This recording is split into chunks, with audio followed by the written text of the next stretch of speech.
Welcome, traveler of dreams. Tonight's video features a chilling compilation of the most terrifying stories to set the perfect mood for Halloween.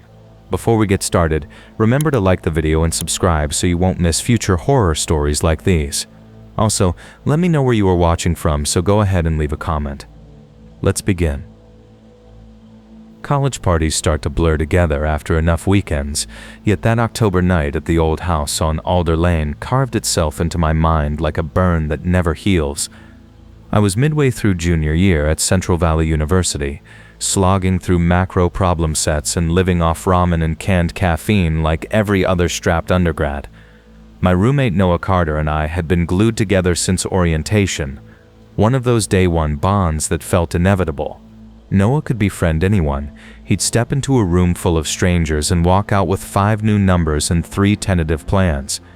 He was the kind of person who'd hand you his last 20 knowing you might forget to pay him back, who would cross the city at 3 a.m. to rescue you when your ride vanished, who sensed the exact moment you needed a catastrophically bad joke to crack the pressure of finals.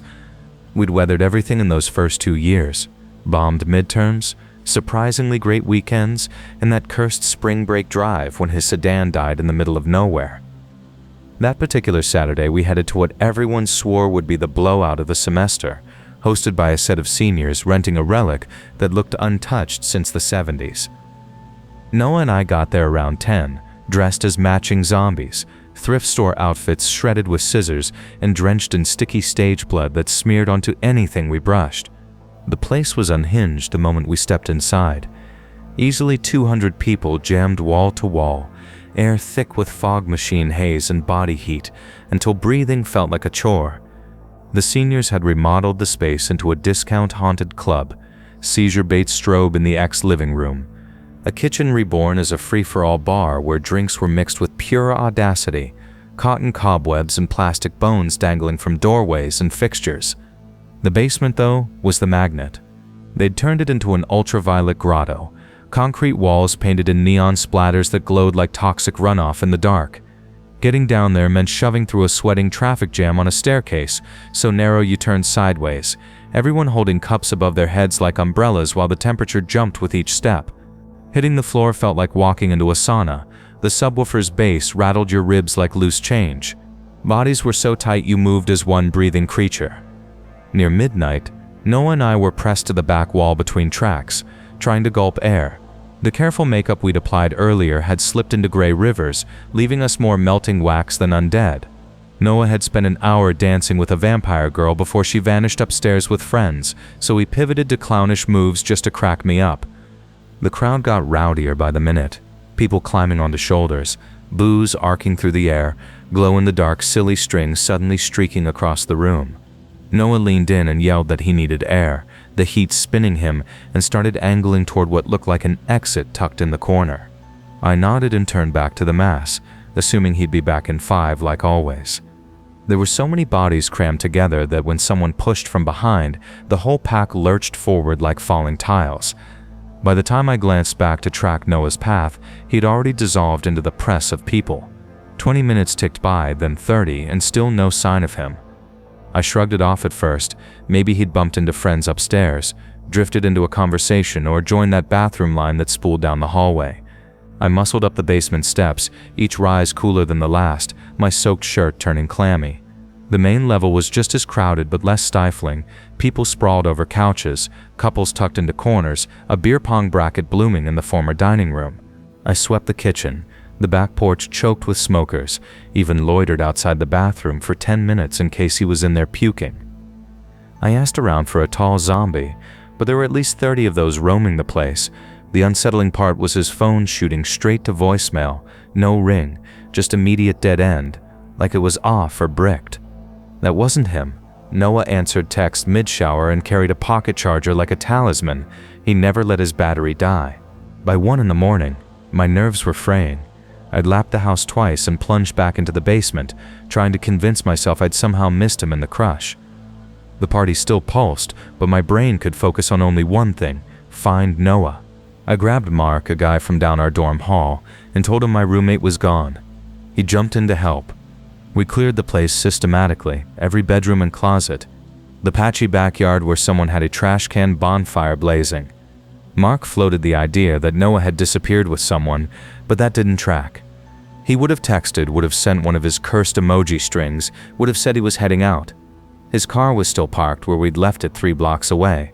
I sprinted over, hoping he'd retreated to sleep it off. The windows were fogged from the cold, but I could see he wasn't inside. The magnetic box with the spare key still clung under the wheel well. I hunted down the host, a senior named Lucas Reed I'd met once, and asked whether there were other basement exits anywhere Noah might have slipped for a breath. Lucas stared at me like I'd lost it, pupils huge, clearly several drinks past reasonable. He said the basement had one entrance, the skinny stairs everybody used, and that the corner door had been locked and barricaded for months. When I insisted that Noah had headed right for that corner, Lucas bristled. That area was off limits, he said. They'd piled boxes and junked furniture there to keep drunks from messing with it.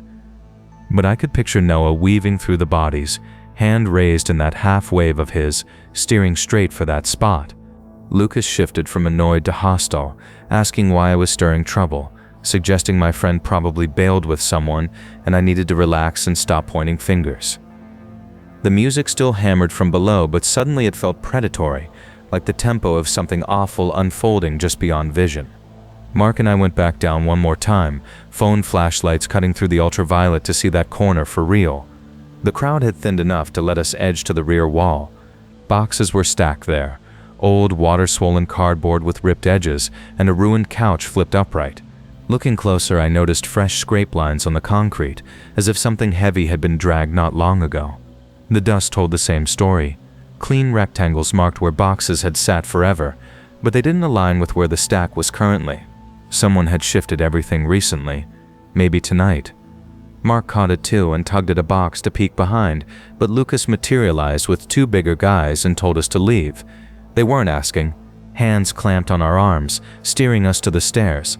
Lucas tossed out something about calling the cops if we didn't get out immediately, that we were killing the vibe and spooking guests. They literally dumped us on the front porch. Mark stumbled and almost ate the steps. I tried one more time to say my closest friend was missing, that something was wrong, but Lucas stood in the doorway with his arms folded, friendly host drained away and replaced by something cold. He said Noah probably found a hookup and dipped. It happened constantly, and if I returned or stirred the pot again, he'd make sure campus security heard about it. The door slammed. The bolt clicked. We were on the sidewalk in the brittle October air, while the party throbbed on without us. Mark wanted to bail. Said we should wait until morning when people sobered up. But those scrape marks kept looping in my head. I called Noah 50 times, shot out text after text, even started to dial his mom before hanging up, because what would I say? He vanished at a party and the host was acting shady? The police would chalk it up to drunken stupidity or a hookup gone long. I stayed until 4 a.m., planted in my car across the street, watching the trickle of people drain out as the night burned down. Every time the door opened, my pulse kicked, expecting Noah, but it never was. Around 3:30, I watched Lucas and his roommates hustle garbage bags to the curb, moving quick and quiet like they wanted no witnesses. One bag ruptured when it hit, and what looked like clothes spilled onto the sidewalk. They scooped everything up fast and shoved it into another bag before I could get a better look. The basement light stayed on long after the upstairs windows went dark. Shadows slid across the grimy ground-level panes, but the glass was so painted and dirty that I couldn't make out anything. My phone died near dawn, and I finally drove back to campus with my brain racing through every theory. Maybe he'd gotten sick and someone took him to urgent care.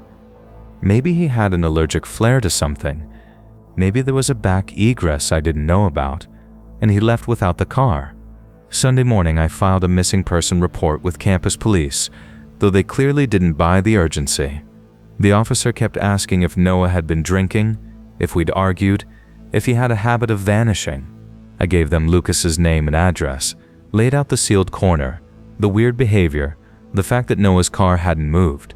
It wasn't until I pointed out he had a midterm Monday, that he never missed exams, had perfect attendance, that they agreed to do a welfare check. I rode along, wedged in the back of the cruiser to Alder Lane, stomach roiling with hope and dread. By daylight the house looked smaller, shabbier, with Halloween junk sagging from the porch rails. Lucas opened the door bleary and annoyed, then flipped to cooperative the second he saw badges. Suddenly he was worried too, eager to help, explaining how these parties got out of hand and people wandered. They combed the main floors first while Lucas hovered, insisting hundreds had flowed through the place and it would be impossible to track everyone. When they stepped toward the basement, I saw his jaw harden as they approached the box-choked corner. He said it was storage, blocked for months due to water damage. No one could have gotten back there during the party. But the older officer, a woman with eyes like razor wire, spotted the same scrape marks and told Lucas to move the boxes. He protested, said it was hazardous, and the landlord had ordered that area off limits. But they insisted. It took 10 minutes to clear the heap, Lucas growing jumpier with each piece dragged aside. His roommates gathered at the top of the stairs, watching like they'd swallowed nails. Behind the debris was a door just as I'd suspected, but heavier than I'd pictured. Thick wood braced with metal, a fresh padlock winking on the latch. Lucas claimed he had no key, that the landlord must have locked it, that it probably led to old heating gear. The officers had him call the landlord on the spot. As we waited, I noticed one roommate slip upstairs, phone already in his hand. The landlord arrived within 20 minutes, a jittery older man named Walter Green who kept drying his palms on his jeans. He fumbled through a ring of keys for what felt like forever before the right one clicked, his hands shaking as he worked the padlock free. The door opened onto wooden steps sinking into a deeper dark, well below the basement, and a smell rolled up that made everyone recoil. Damp, metallic, wrong. The cops went first, flashlights slicing the black. While we hovered above, Lucas went silent, face ashy. I could hear movement and voices bouncing in strange echoes, and then one officer shouted for everyone to back away, not to come closer. The older officer climbed fast, radio already in her hand, calling for backup and crime scene techs, her face bloodless. She wouldn't tell me what they'd found, just repeated that we needed to wait outside, that it was now an active scene. But I heard her tell the dispatcher they'd uncovered an old storm shelter recently accessed, with visible blood and a single brown leather sneaker matching what Noah wore. Within an hour, the street was cinched in yellow tape, detectives and forensics swarming the place. They cuffed Lucas and his 3 roommates and put them in separate patrol cars while the team processed the house. I sat on the curb across the street for hours watching evidence bags stream out, each one draining another measure of hope. Finally, a detective named Laura Park sat beside me, and a careful voice outlined what they knew. The shelter dated to the 50s. Cold War concrete, a bunker old tenants had used for storage until it was supposedly sealed 5 years ago.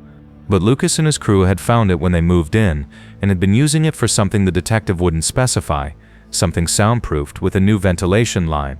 They'd found signs of someone being held there, restraints, scuffed concrete, arcs of blood on the wall. Noah's shoe was there, along with his wallet and phone, smashed to shards. They were still searching, she said. The shelter connected to the city's old maintenance corridors. Maybe Noah had escaped that way, or been moved. The truth surfaced 3 days later when one roommate, Ryan Ellis, cracked and cut a deal. They'd been running a clandestine fighting ring in the shelter, luring drunk students downstairs to brawl while others bet on outcomes. When Noah went hunting for that corner exit, he glimpsed something through a gap in the stacked boxes he shouldn't have seen. They panicked, grabbed him, and dragged him down to decide their next move. Noah fought harder than they expected. In the chaos, he broke free and bolted deeper into the tunnels, and they lost him in the maintenance maze. Search crews spent 2 weeks combing those corridors with dogs and thermal cameras, and eventually found him about a mile from the house alive, barely. He'd wandered 3 days in dead blackness, fallen down a shaft and snapped his leg, survived on condensation beating on pipes. He'd shed a frightening amount of weight and couldn't stop trembling for weeks, but he lived, and that eclipsed everything else. Lucas took 15 years for kidnapping and illegal gambling. The roommates got lighter sentences for cooperating. The university shut down off-campus house parties for the rest of the year, and the Alder Lane relic was condemned and bulldozed by spring. Noah spent a month relearning how to walk in physical therapy and another 3 months in counseling, trying to unknot the horror of being entombed in dark. He never talks about what he saw in that shelter before he ran. His eyes just drift away and he swaps the subject. We're still roommates, still best friends. But something fundamental shifted that night. We learned how quickly a normal student party can mutate into something predatory, how the ones pouring your drinks could be hiding something monstrous right below your feet.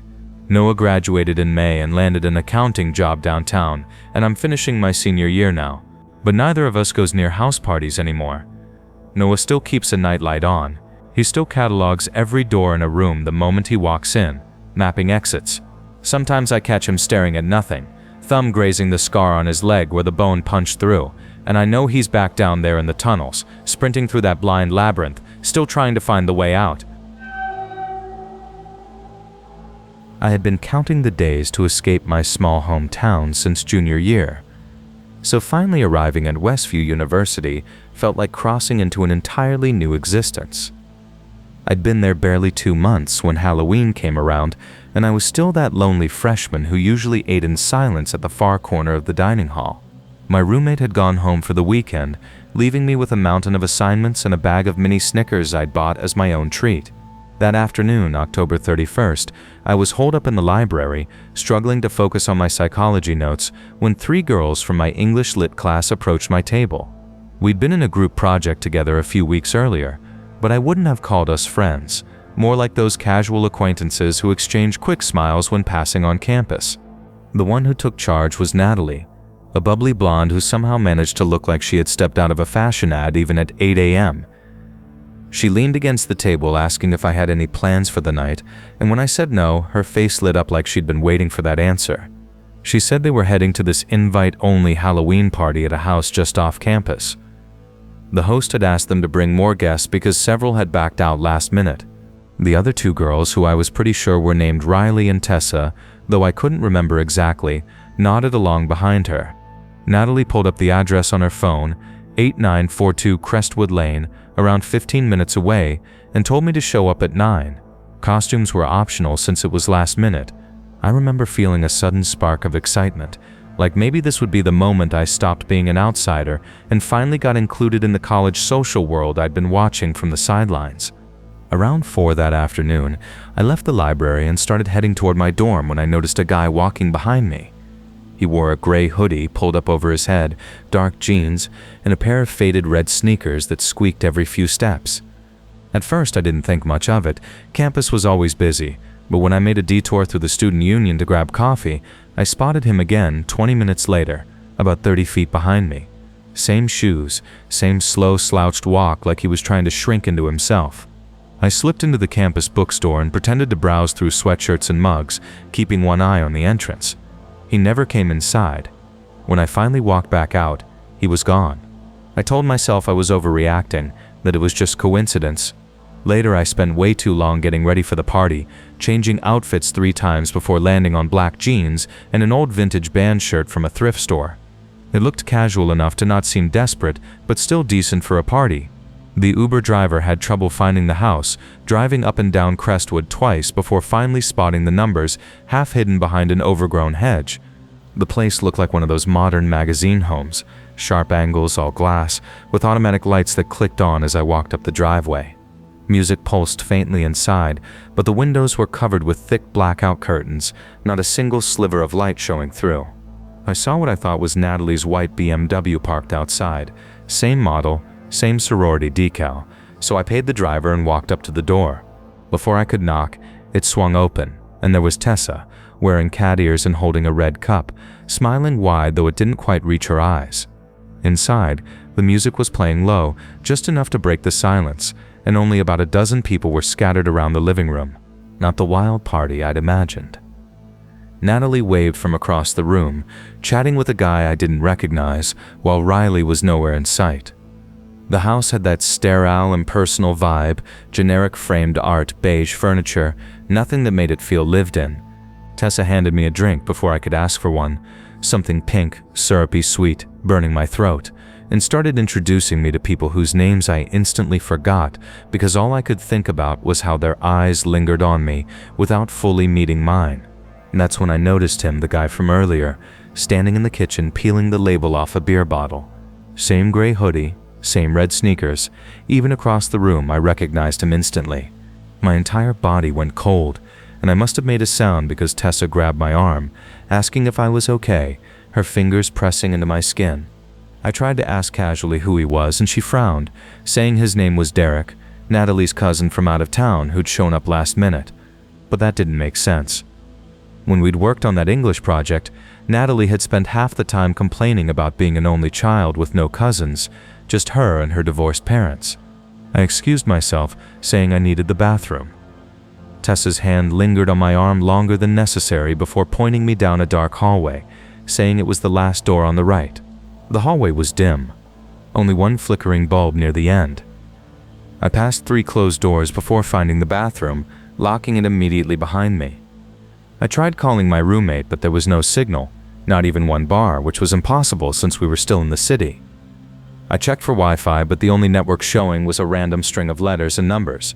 My pulse was pounding in my ears. I splashed water on my face and stared into the mirror. Something looked off. The reflection was darker than it should have been, flat, almost tinted. It reminded me of those two-way mirrors you see in interrogation rooms. I pressed my face close to the glass, cupped my hands around my eyes, and for a split second I swore I saw the faint outline of another room behind it. That's when I heard footsteps stop right outside the door.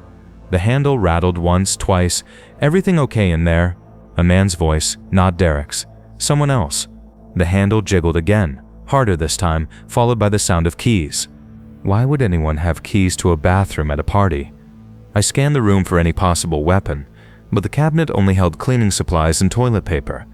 Just a second, I called, trying to steady my voice. The jingling stopped, replaced by faint whispering, then fading footsteps. I waited a full minute before unlocking the door.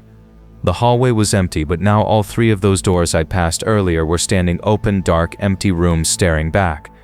I knew I had to leave immediately, but as I started walking back toward the living room, something felt wrong. The hallway seemed longer, and there was an extra turn that hadn't been there before. The music was gone, replaced by low murmuring like a group of people reading from a script. When I finally reached the living room, everyone had moved. They were all sitting now, arranged in neat rows facing the front door, like an audience waiting for something to begin. Natalie stood when she saw me, smiling too wide, and announced to the group that I was ready. Ready for what? I tried heading for the door, but 2 large men I hadn't noticed before blocked the exit, their arms crossed. Derek had moved closer, sitting on the arm of the couch, tapping those red shoes against the floor in a slow, rhythmic beat that made my skin crawl. "Your Uber left," Natalie said, walking toward me with her phone out. "But don't worry, we arranged another ride." That's when I realized everyone else had their phones out too, pointed at me, recording. The tiny red lights of their cameras blinked in the dim light like unblinking eyes. They wanted whatever this was to be filmed. I backed up until I hit the wall, mind racing. The back door? No. 3 people stood near the kitchen. The windows? Covered. I was trapped. Natalie, Riley, and Tessa stepped forward in perfect sync, like predators circling. "We've been watching you for weeks," Natalie said, her voice flat now, stripped of that bubbly tone. "You walk the same paths, eat in the same places, sit in the same library spot. You made it easy." I did the only thing that came to mind. I grabbed the lamp beside me, a heavy ceramic pineapple-shaped one, and hurled it through the front window. The crash shattered the silence, and for a moment, everyone froze. I bolted, not through the window they expected, but straight at the 2 men guarding the door, screaming at the top of my lungs. They hesitated just long enough for me to slide between them, slam my knee into the door, and fumble the deadbolt open. I burst outside, still screaming. That saved me. The neighbors. The house next door was hosting a real Halloween party. Dozens of people came running out when they heard the glass break and me screaming. Derek froze when he saw the crowd rushing over, phones out, calling 911. I collapsed on the neighbor's driveway, sobbing, trying to explain, but I didn't need to. They could see it. The strange group still standing in the doorway, phones in hand, caught mid-act. Police arrived within minutes, and everything unraveled fast. The house was an Airbnb rented with a stolen card. None of them were students at Westview. Derek, real name Colin, had a record for assault and was breaking parole by even being there. Hidden cameras were found throughout the house, streaming live to some dark corner of the web. The detectives said it was part of a twisted pay-to-watch scheme where viewers tuned in to see staged experiences with unknowing victims. 2 other girls from different colleges had reported similar setups that month, but the culprits had always vanished before being caught. This time, their arrogance got them. They're all in prison now. I had to testify in court, which was its own private nightmare. But it's over. I made it through freshman year. though I switch dorms and change my routes constantly now. I can't stand the sound of squeaky shoes. It makes me sick, and I never ever go to a party unless I know everyone there. But I'm alive. That's what counts. Sometimes survival is all you can manage, and making sure those who did this never get the chance to do it again. Frank Dawson's Halloween setups were infamous along Willow Bend Lane, the kind of neighborhood spectacle real estate agents mentioned to potential buyers. Each October, Frank transformed his front yard into something straight out of a horror movie backlot, entirely out of place on a quiet Portland cul-de-sac. His mannequins were so lifelike that delivery drivers refused to walk up to his porch after dusk, leaving packages near the sidewalk instead. His homemade blood mixture had this thick, glossy sheen that never fully dried, smeared across the concrete like someone had dragged a wounded body toward his garage. He used motion-activated shrieks, strobes buried in shrubs, and a fog machine that cloaked the lawn in rolling mist whenever anyone passed by, turning the whole place into a crime scene fever dream. The locals had grown used to it, treating his obsession as part of the neighborhood's quirky charm. Families would stroll by during the day for a harmless scare. Teenagers would dare each other to touch the corpse he always placed half-buried beneath his porch, and even the cops had stopped responding to panicked 911 calls from visitors unfamiliar with his tradition. Frank worked construction by day, but once October hit, every spare moment was devoted to perfecting his macabre masterpiece, adding new elements he'd been crafting since January. The previous year, he introduced something particularly disturbing. A mannequin posed as a jogger sprawled across his lawn, earbuds still dangling, sneakers on as if attacked mid-run. He'd gone as far as adding sweat stains to the shirt and dirt smudges on the knees. This year, though, Frank began unusually early, dragging his bins out on October 1st instead of waiting until mid-month. From my living room window, I watched him transform the yard into a full-blown crime scene. Yellow tape, numbered evidence markers beside puddles of that glistening fake blood, and bodies arranged at odd, contorted angles. But the central piece this year made me pause mid-sip of my coffee. Under the glow of a spotlight stood what looked like a businessman, face down on the grass, arm outstretched toward the curb as though crawling for help. The navy pinstripe suit, the briefcase splayed open beside him, the scattered paperwork, even the tipped-over coffee cup dripping onto the pages. It all looked alarmingly fresh. Usually, Frank's displays had a theatrical flair, fake though convincing. But this one felt different. The fabric had creases that matched the body's positioning. The shoes bore worn soles, and when the wind blew, the jacket fluttered with an uncanny realism.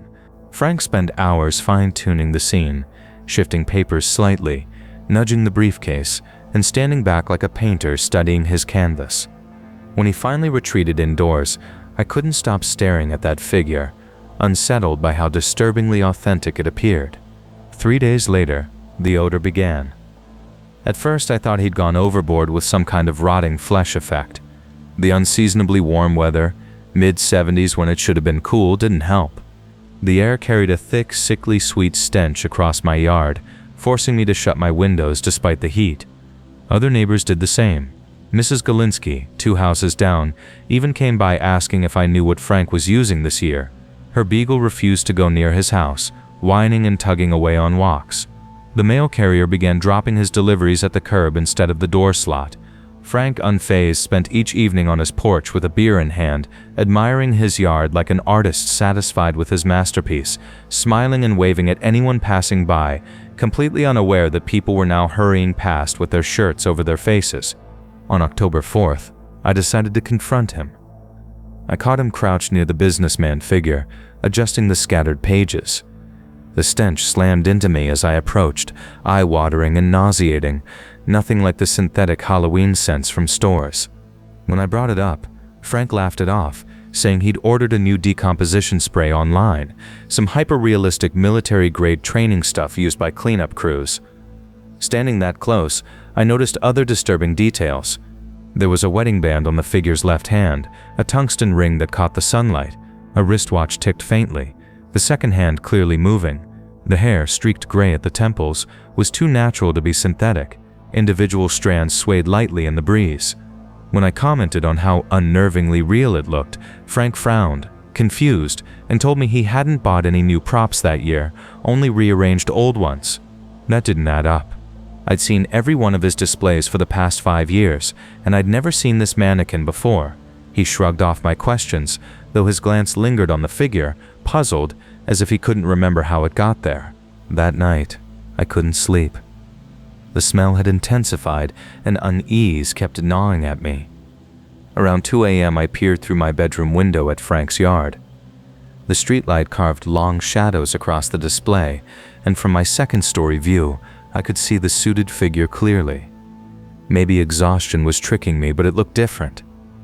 The outstretched arm seemed closer to the sidewalk than before. I snapped a picture with my phone, telling myself it was just paranoia. But the next morning, when I compared the photo to the real view, the arm had definitely shifted. Later that day, I asked Frank if he'd been out there moving things during the night. He stared at me blankly and said no. Why would he be outside at 2 a.m.? October 5th was when everything came undone. I was grading papers at my kitchen table when the commotion began. Dogs barking, doors slamming, people shouting. Through the window, I saw Mrs. Galinsky's beagle had broken free and sprinted straight into Frank's yard, barking wildly at the businessman display, pawing at it, trying to bite something. Mrs. Galinsky screamed for her dog, but she wouldn't step onto Frank's property.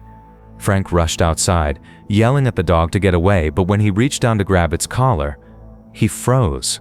His face went pale as he stared at what the dog had dragged loose, a wallet.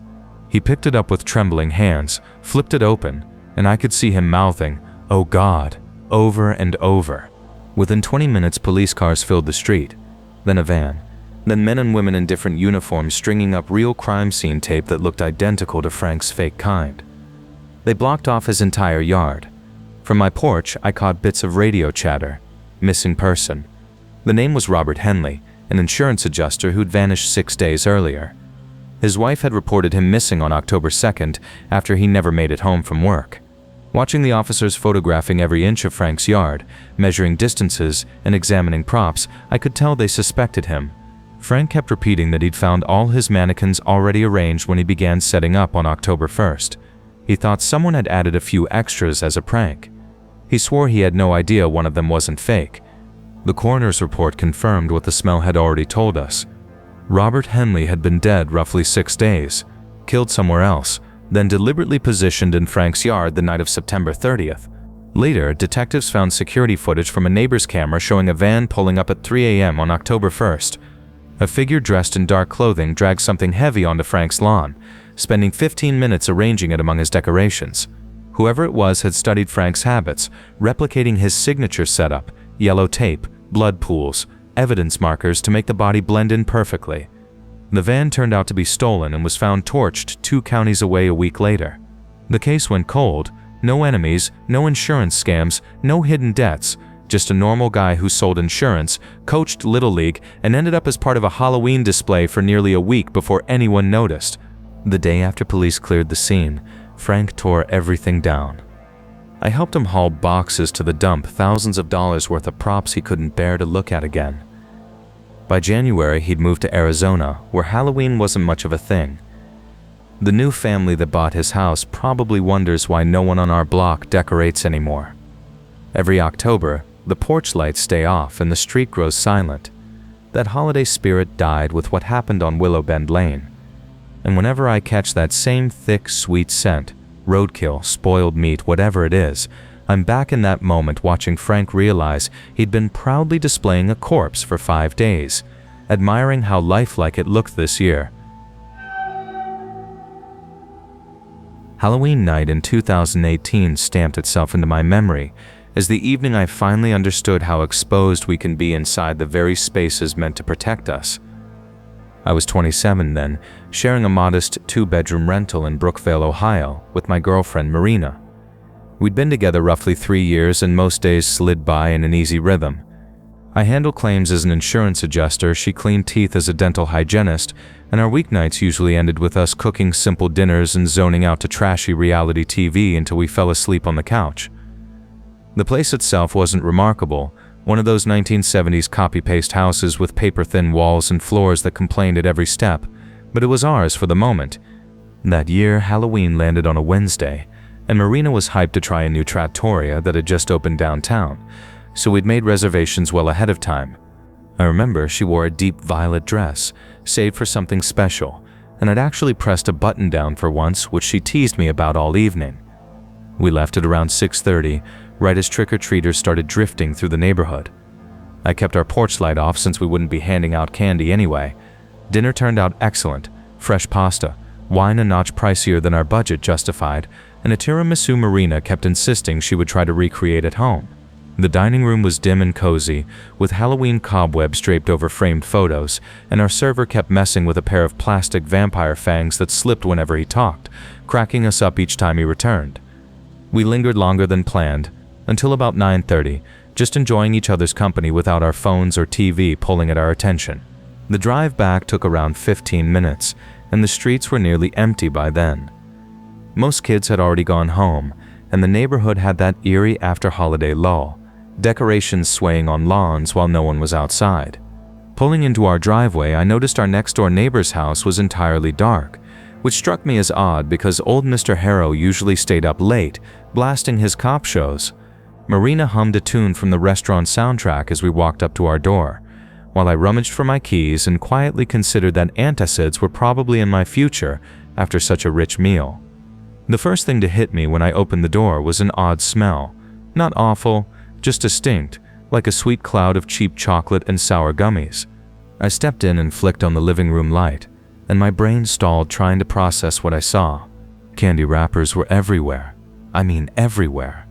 Snickers wrappers on the coffee table, empty Kit Kat sleeves wedged in the couch cushions, a scatter of fun-sized Milky Way wrappers across the area rug, confetti for a party we hadn't thrown.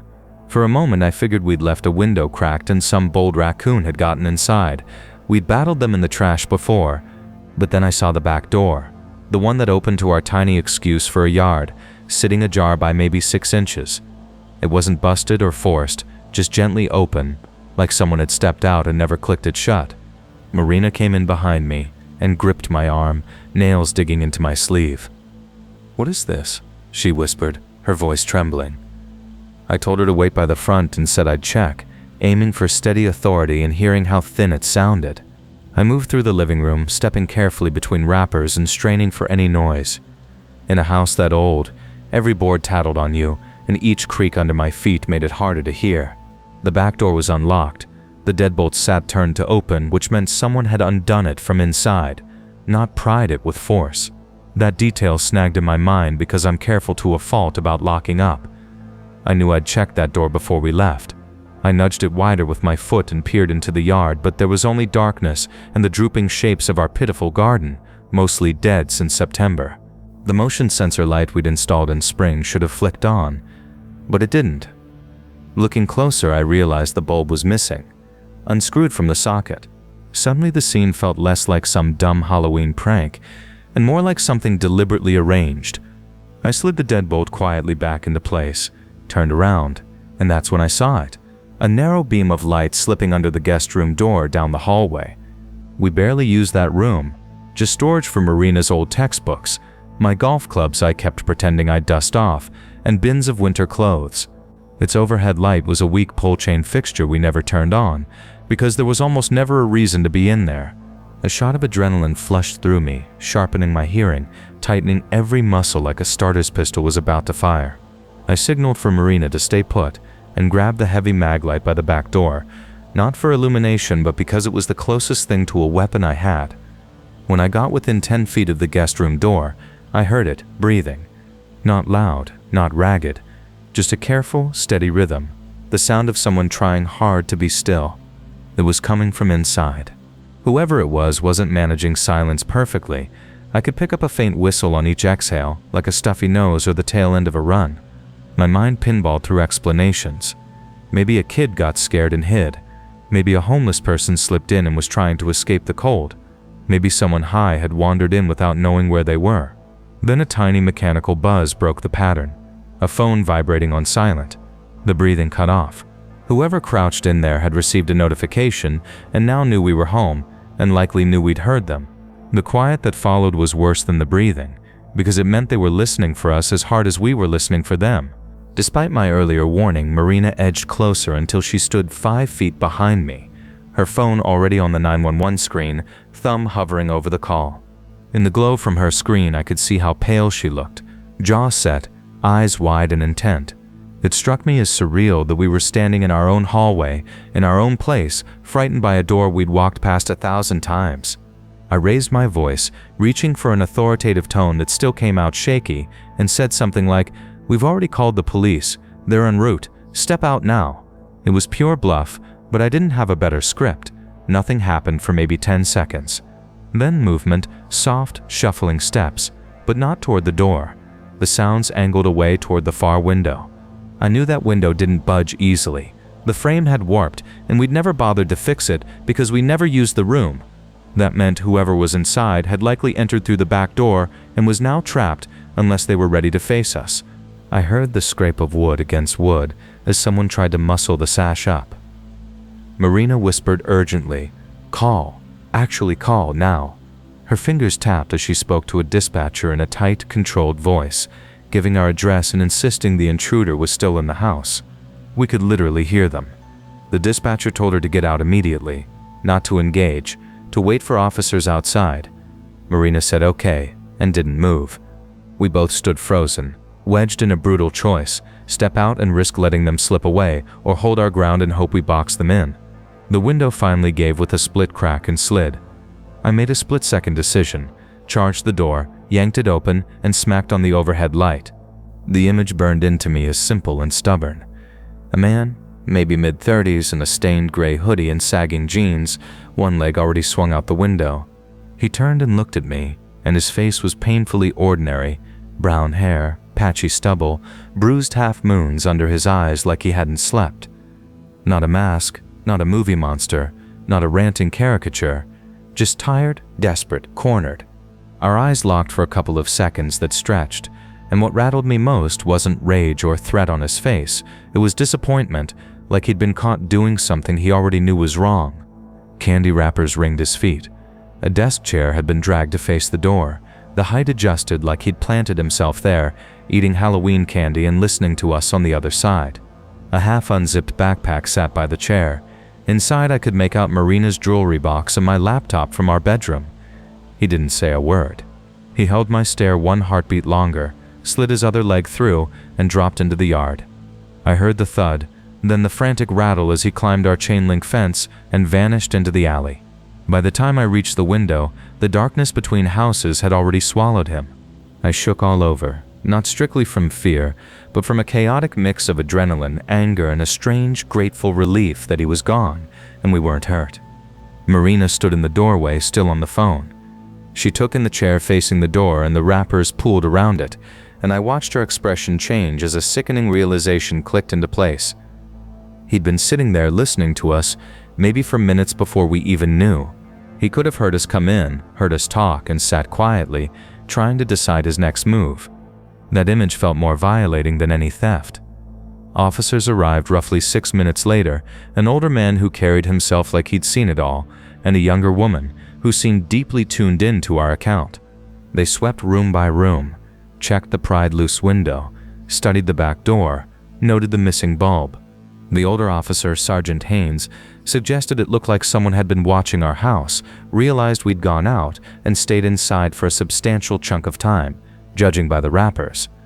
He pointed out the intruder had eaten 20 or 30 pieces, something that took patience, and had clearly gone through our bedroom to grab my laptop. The younger officer, her tag read Romero, asked the question that made everything align. How did he get in? Was the back door unlocked when we left? I told her absolutely not. I'm meticulous about locking up. She studied the lock again with a flashlight and came back with a sober face. No prying marks, no splintered frame, no sign of force at all. Whoever entered had a key, she said. That landed like a blow. My thoughts flipped through the handful of people with access. Our landlord and his maintenance guy, Marina's sister who lived 2 hours away and had our spare for emergencies, and our friend Caleb, who'd watered plants and grabbed mail when we vacationed in July and had returned the spare, or so I'd believed. I could see Marina running the same mental list, panic gathering in her eyes. Officer Romero asked us to write down every person who ever had a key, even briefly, and to call the landlord to clarify who else might have access to spares he kept.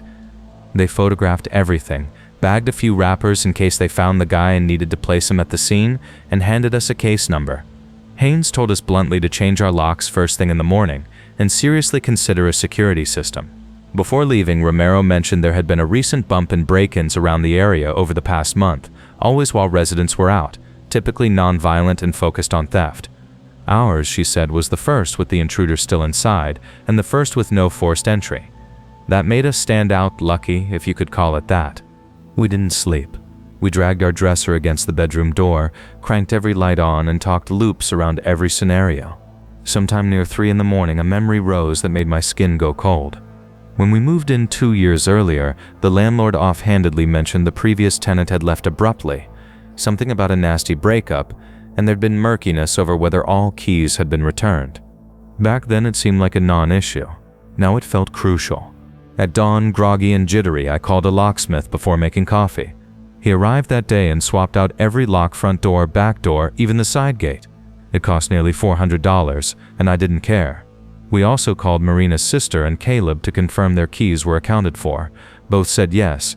Caleb even drove over to show me the spare, which I'd forgotten I'd taken back and hung on our key rack. The landlord was trickier to pin down, but when I got him, he admitted that at one point he'd had 6 copies and couldn't verify where every single one ended up.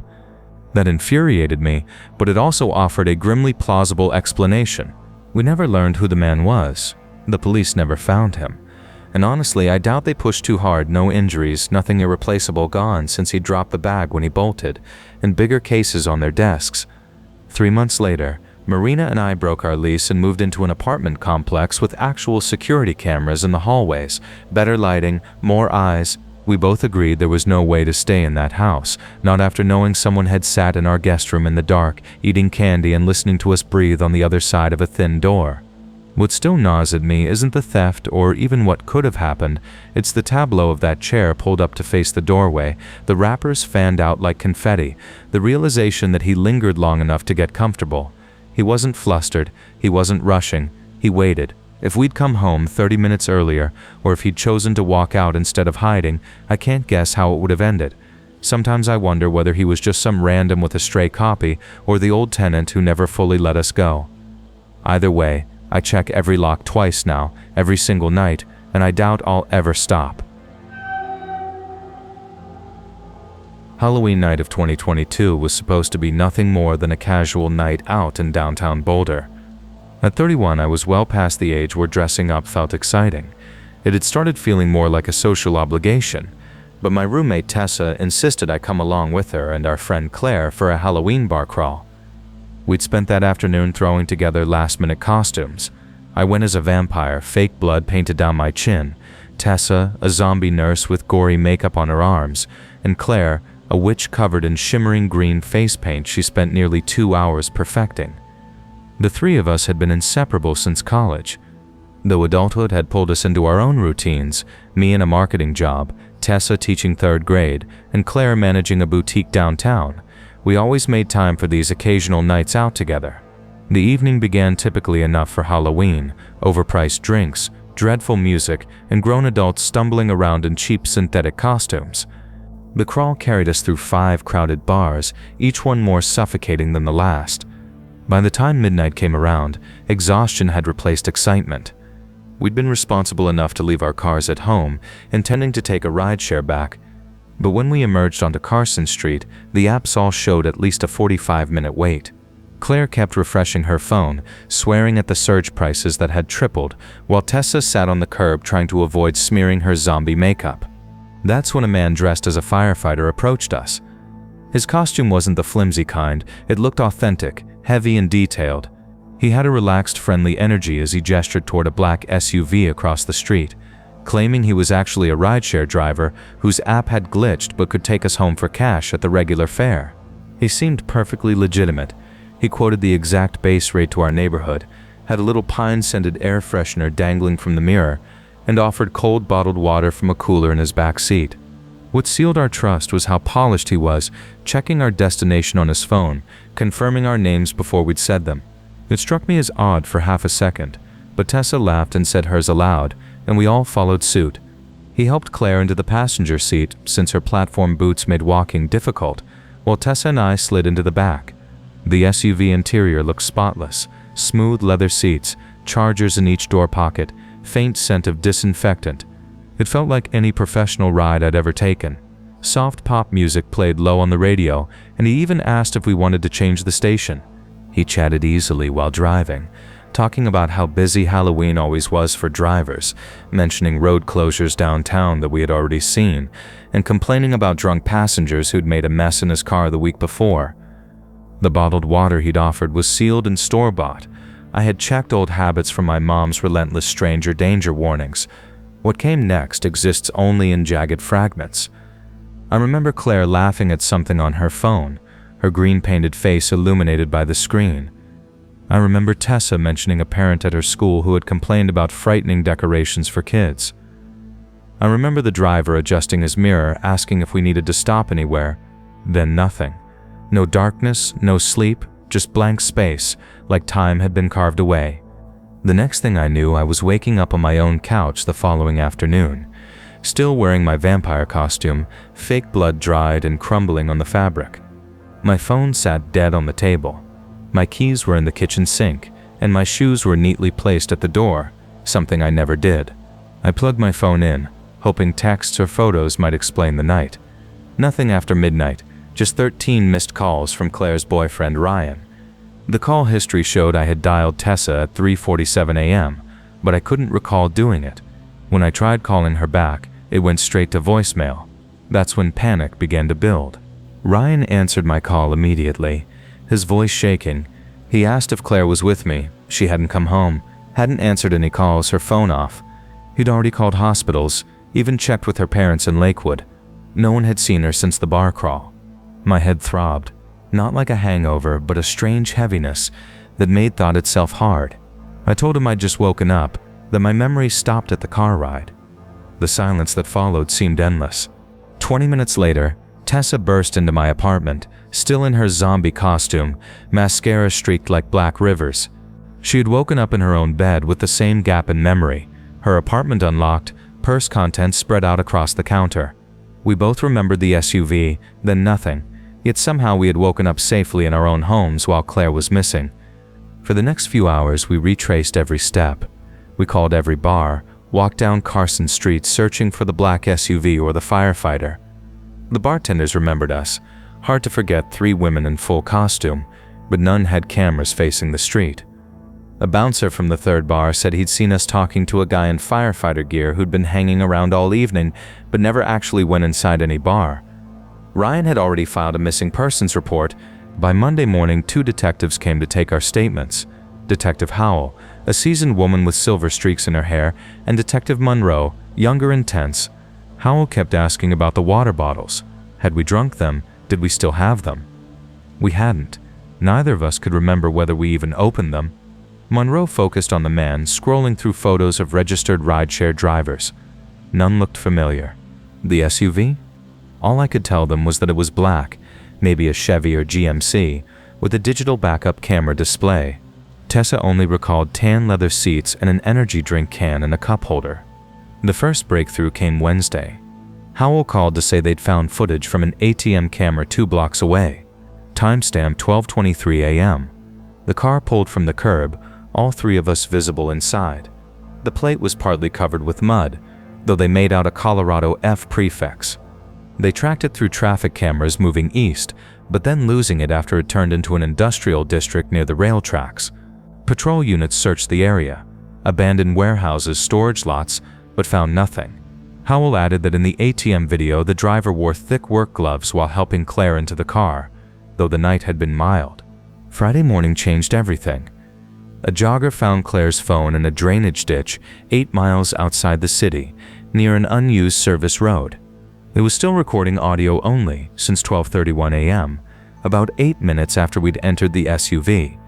67 hours of continuous sound before the battery died. The police didn't tell us all the details, but Howell's expression said more than words. She explained that the first hour contained muffled voices and car noises, then long stretches of silence interrupted by strange, unclear sounds. Around 40 minutes in, Claire's voice could be heard saying she felt sick, asking why we weren't responding. After that, nothing from her again, just ambient noises and much later, crunching gravel. Then came the part that destroyed me.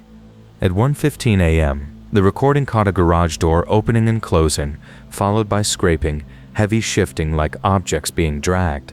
At 2:47, the distinct ignition of another engine, probably a truck, that drove for roughly 20 minutes before stopping. Then the rhythmic sound of a shovel striking dirt for almost an hour. Forensics analyzed the audio for background clues and tried tracing GPS data, but whoever held that phone had disabled location tracking. It stayed in that ditch until it was found. The detectives asked if anyone had mentioned construction sites or rural property, but our memories were nothing but static. Saturday brought the most chilling discovery. Audio specialists enhanced a section from 3:30 a.m., isolating a conversation between two men, the fake firefighter and another voice. The second asked something about the other two and whether they'd remember. The first voice replied, partly garbled, but words like dose and their apartments were audible. That's when I understood fully. He had been inside my home. He'd carried me in, arranged my belongings, left me posed on my couch. Tessa collapsed when she realized the same had happened to her. The police combed through both our apartments. No foreign prints, no hair, no fibers. He'd been meticulous. Even the bottles were gone. The FBI joined once it seemed interstate kidnapping was possible. Background audio hinted at movement toward Wyoming or Nebraska. Search dogs combed the industrial zone. They alerted in several spots but found nothing. Ryan could barely function, staying with his parents, avoiding the apartment he and Claire had shared. The entire crime felt horrifyingly calculated. This person had studied rideshare patterns, quoted exact prices, known which areas lacked cameras. He'd drugged 3 people so precisely that 2 of us survived. He'd somehow known our names, maybe overheard them earlier or seen our IDs. The firefighter disguise wasn't random. It played on trust. Every step had been engineered, from the spotless car to making us look merely drunk enough to dismiss suspicion. 2 weeks later, the case took a grim turn. A construction worker renovating an old firehouse 40 miles out found a firefighter uniform stuffed behind a wall, along with car keys and a roll of cash. The keys matched a black Suburban registered to a man named Peter Lawson, reported missing 3 days before Halloween.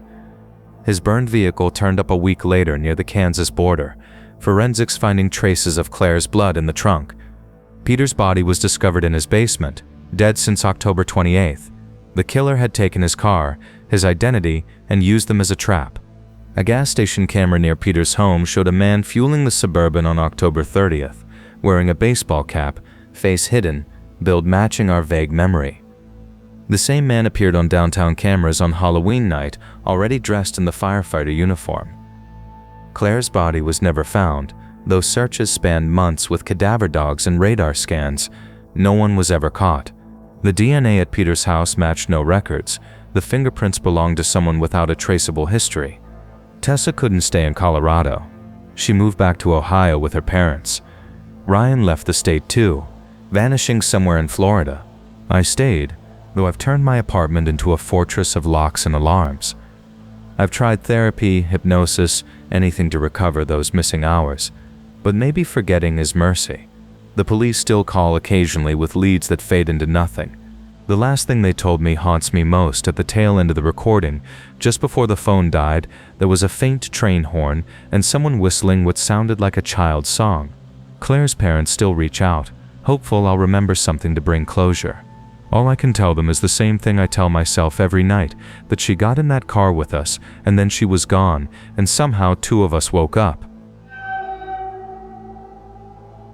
October 31st, 2016 was meant to be an easy night to earn a bit of extra money. I was 19, midway through my second year at the community college nearby, and babysitting for the Brenners had become my usual weekend job. They lived in one of those calm suburban streets where the biggest excitement was someone forgetting garbage day.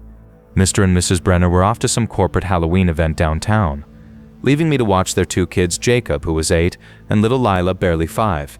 The pay was solid, $50 plus whatever leftovers I could find in the fridge, and the kids were typically asleep by 9. I remember thinking it'd be the easiest money I'd ever make. Just me, a quiet house, Netflix, and a few rounds of trick-or-treaters. The Brenners left around 7:30, with Mrs. Brenner doing that nervous parent routine, scribbling down half a dozen phone numbers, even though I already had her contacts saved. The kids were buzzing with sugar from the Halloween package their grandmother had sent. Jacob wore a superhero outfit I didn't recognize, and Lila was a glittery princess whose plastic tiara wouldn't stay put. Eventually, I lured them to the couch with the promise of watching Hocus Pocus. For a while, everything was perfectly normal. Waves of kids came by in costumes, their parents standing under the streetlights with flashlights, the air alive with laughter. It actually made me nostalgic for when Halloween was simple fun, before it became overshadowed by deadlines and grown-up stress. By 9, both kids were in pajamas, tucked into Jacob's room since Lila refused to sleep alone on spooky nights. That's when I noticed someone outside, a figure dressed as a clown standing at the edge of the yard where the Brenner's grass met the sidewalk. At first I brushed it off. It was Halloween after all. Creepy clowns weren't exactly rare that year, but this one wasn't part of any group. No candy bucket, no kids nearby. He was just standing there.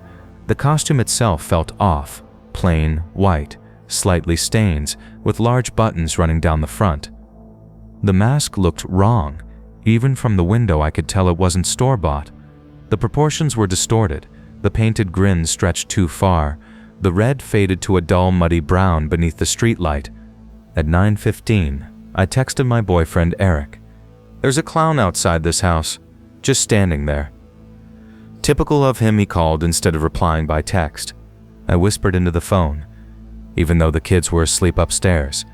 Eric told me to call the police if the guy didn't leave, but it felt ridiculous to report someone just standing on a sidewalk in costume.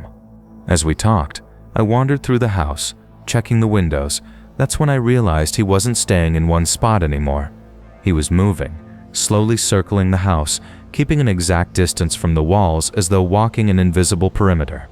Every window I looked out of, I caught a glimpse of him passing by, the mask slightly tilted toward the house, never facing it directly. Eric stayed on the line for another 20 minutes while the clown made 3 full loops around the property.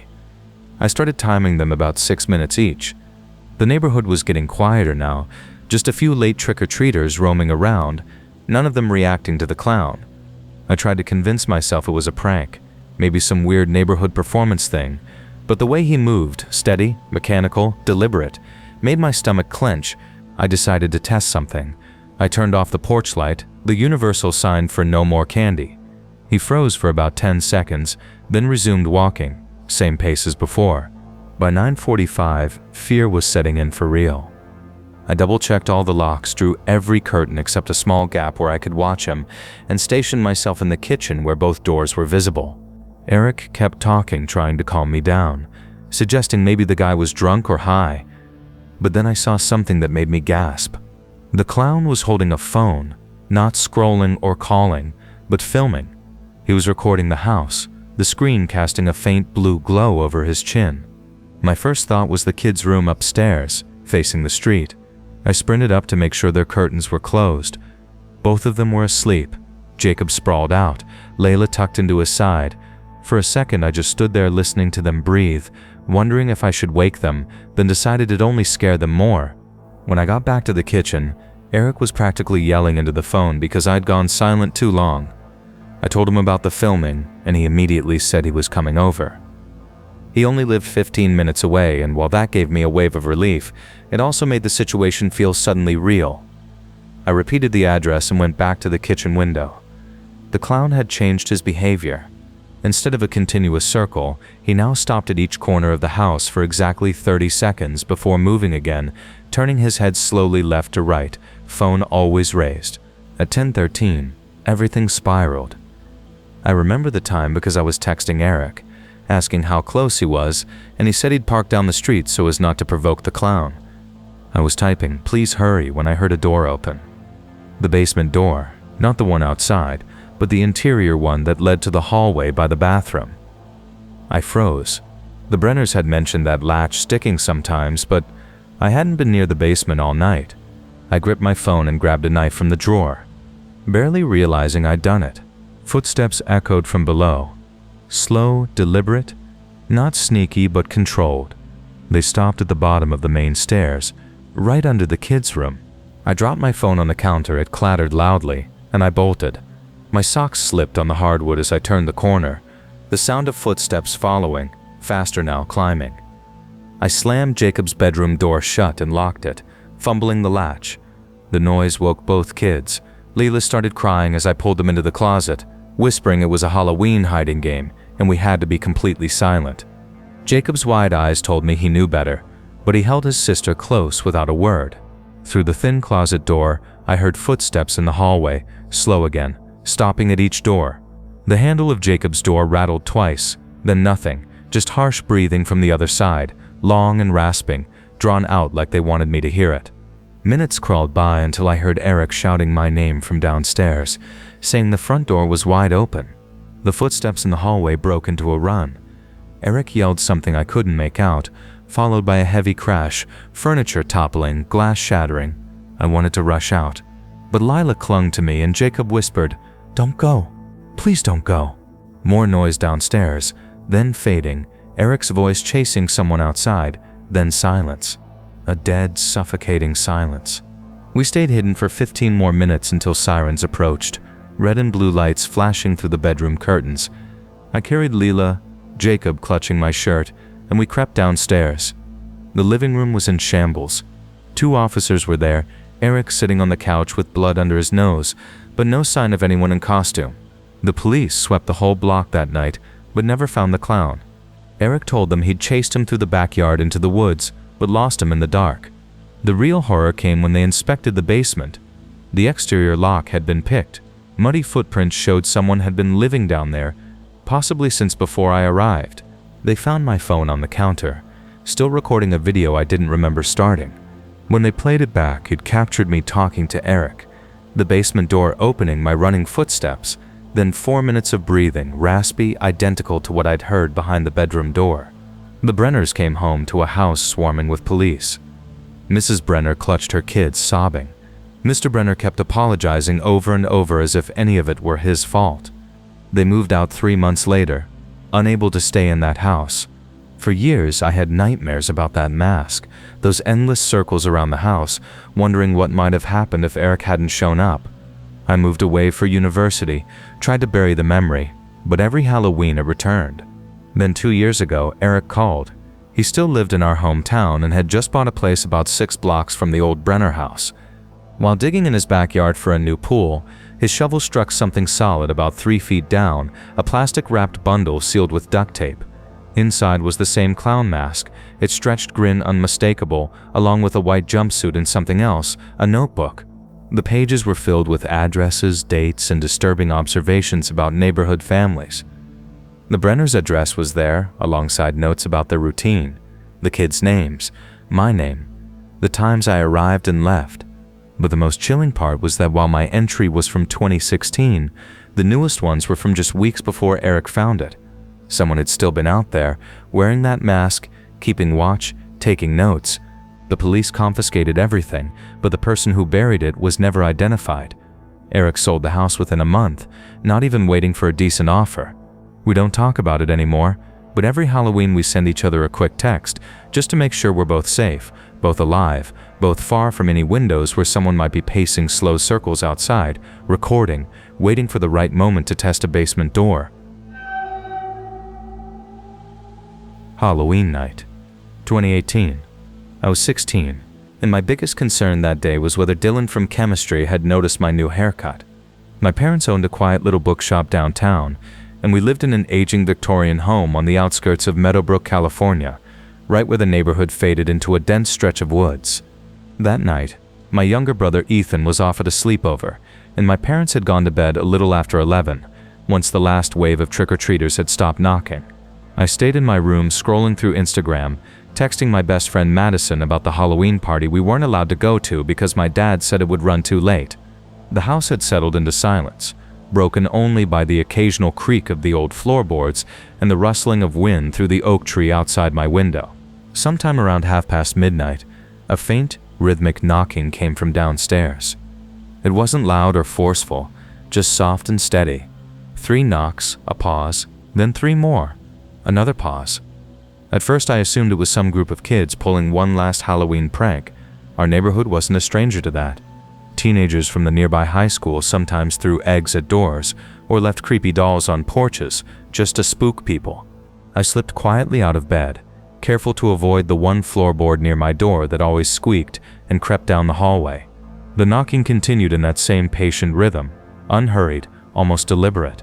From the top of the staircase, I could see the front door dimly lit by the porch light, which sent long shadows stretching through the frosted glass panels. I tiptoed toward the living room and edged up to the side window near the door. The blinds were closed, but I tilted them just enough to peek through without being seen. What I saw made my breath catch. A woman was sitting on our porch steps, facing away from the door. She was barefoot, which struck me as odd for late October, and her shoulders trembled as though she were freezing or crying. Her hair hung long and tangled down her back, matted and unkempt. She was wearing what looked like a light blue nightgown, though even from behind I could see dark stains spreading across it. The way she hunched and rocked gently forward and back made her look fragile, almost broken. She'd stopped knocking and was now just sitting there, shaking under the dim yellow light. I must have made a sound, because she began to turn her head. I jumped back from the window immediately, heart pounding so hard it filled my ears. I thought about waking my parents, but another part of me hesitated. What if she really needed help? Maybe she'd been in an accident, or someone was chasing her. Curiosity won. I looked again, just enough to glimpse the side of her face. It was pale, almost gray beneath the porch light, and there were streaks down her cheeks, though I couldn't tell if they were from makeup, grime, or blood. She kept glancing nervously toward the street, as if expecting someone or something to appear. Then, all at once, she started knocking again, louder this time, and I could hear her voice through the door, ragged, hoarse, and desperate, saying something I couldn't quite make out. The sound was enough to wake my parents. I heard their bedroom door open upstairs, then my dad's footsteps as he came down, wearing his robe and squinting into the hallway light. "What's going on?" he asked when he saw me frozen near the window. I pointed to the door and whispered about the woman outside. His brow furrowed as he leaned toward the peephole. His face changed instantly from irritated to deeply concerned. He turned back to me and said quietly, "Go wake your mother and tell her to bring her phone." I bolted upstairs. Mom was already awake, sitting upright in bed. When I told her, she grabbed her phone and followed me back down. Dad stood by the door, the chain still latched, speaking softly to whoever was outside. Through the gap, I could now hear the woman clearly. "Please, please," she gasped. "You have to help me. He's coming for me. I got away, but he's coming. Please let me in." Her words tumbled out fast, barely coherent, slurred with panic. Dad tried to calm her, asking who was after her, what happened, if she was hurt, or if she needed an ambulance. But she kept repeating herself. "He's coming. Please call the police. Please help me." Mom was already on the phone with 911, her tone steady and clipped in that practiced way she used during emergencies. Outside, the woman's crying deepened into these harsh, broken sobs that filled the hallway. Then she suddenly went quiet. In a trembling whisper, she said, "Oh God, I hear his car. He found me. He found me again." Dad shut the door immediately and locked every bolt. "Get away from the windows," he ordered. A second later, she began pounding on the door, screaming now, begging us not to leave her outside. It was a horrible sound. Raw terror, like someone being hunted. Mom was still explaining everything to the dispatcher, saying we needed officers right away. Through all the chaos, I didn't hear any car engine. No headlights swept past our windows. Still, the woman screamed, ran across the porch and tugged at the windows, desperate to get in. We heard her footsteps, bare, frantic, scraping against the boards. Dad grabbed the baseball bat from the closet and stood ready between us and the door. Then, suddenly, silence. Only Mom's voice on the phone. Seconds later came a scream. Not fearful, but furious, and the pounding of feet racing away across the porch and into the gravel driveway. Ignoring Dad's warning, I darted to the side window. In the silvery moonlight, I caught a glimpse of her running toward the tree line behind our house, the blue gown flowing like a trail of mist. She was fast, too fast for someone so distraught, and vanished into the woods within seconds. The police arrived about 8 minutes later. 2 cars, lights flashing red and blue, officers sweeping flashlights across our porch and yard. They found streaks of blood on the steps and faint footprints in the dirt leading toward the woods. My parents gave their statements while I sat on the couch wrapped in a blanket, trying to make sense of what I'd seen. The officers split up, 2 heading into the forest, 2 staying to search the yard. We waited in the living room, coffee cups untouched, every sound amplified by our nerves. After nearly 40 minutes, the officers returned shaking their heads. They'd followed the prints until they vanished near the creek. No woman, no sign of struggle. They radioed for backup in a K9 unit, expanding the search perimeter. Dad kept pacing, checking the locks again and again. None of it made sense. Why would someone begging for help run into the woods barefoot? One officer suggested maybe she was a domestic abuse victim acting erratically, terrified yet unwilling to fully escape. But something about her stillness, her sudden rage, her vanishing, it didn't feel like panic. It felt wrong. At around 4 a.m, a detective knocked on our door, his expression grave. They'd found a car about 3 miles away, crashed deep into a ravine off the old service road parallel to the forest. A silver sedan totaled. Inside were 2 bodies, a man in his 30s behind the wheel, and a woman in the passenger seat.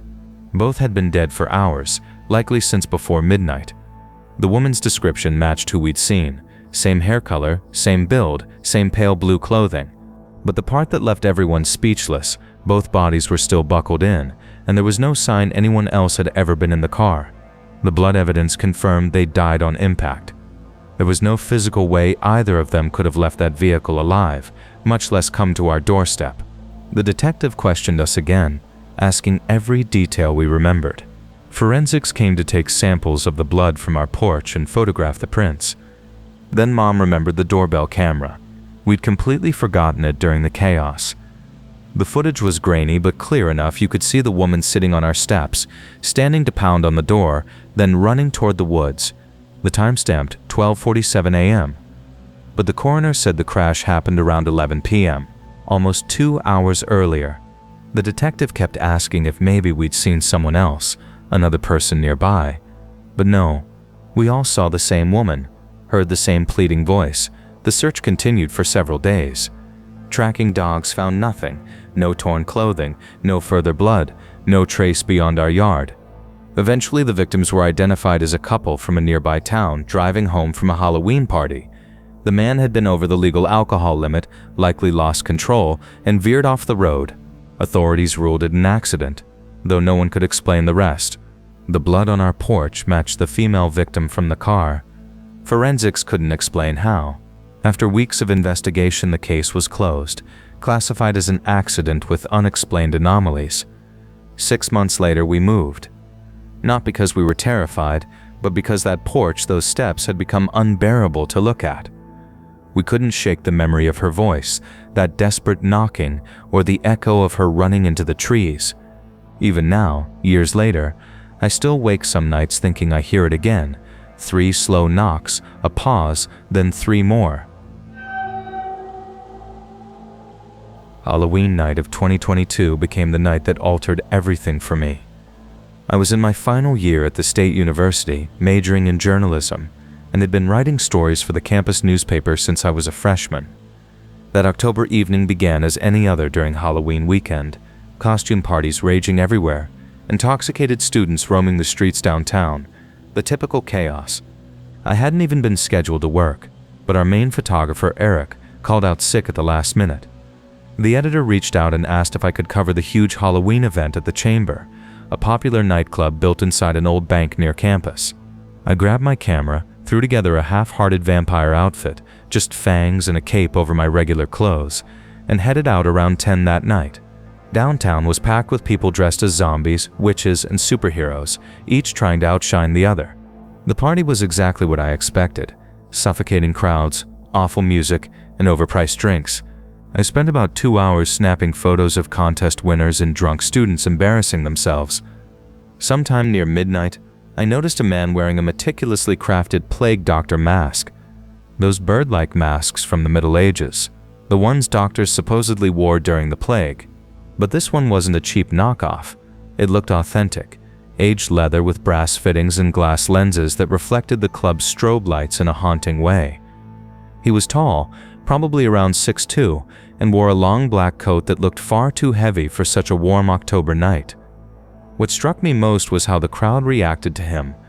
Everyone unconsciously shifted out of his path, forming an unnatural pocket of space around him, something that felt out of place in a club that crowded. I lifted my camera to capture the moment. But when I looked through the lens, he was already staring straight at me through those dark glass eyes.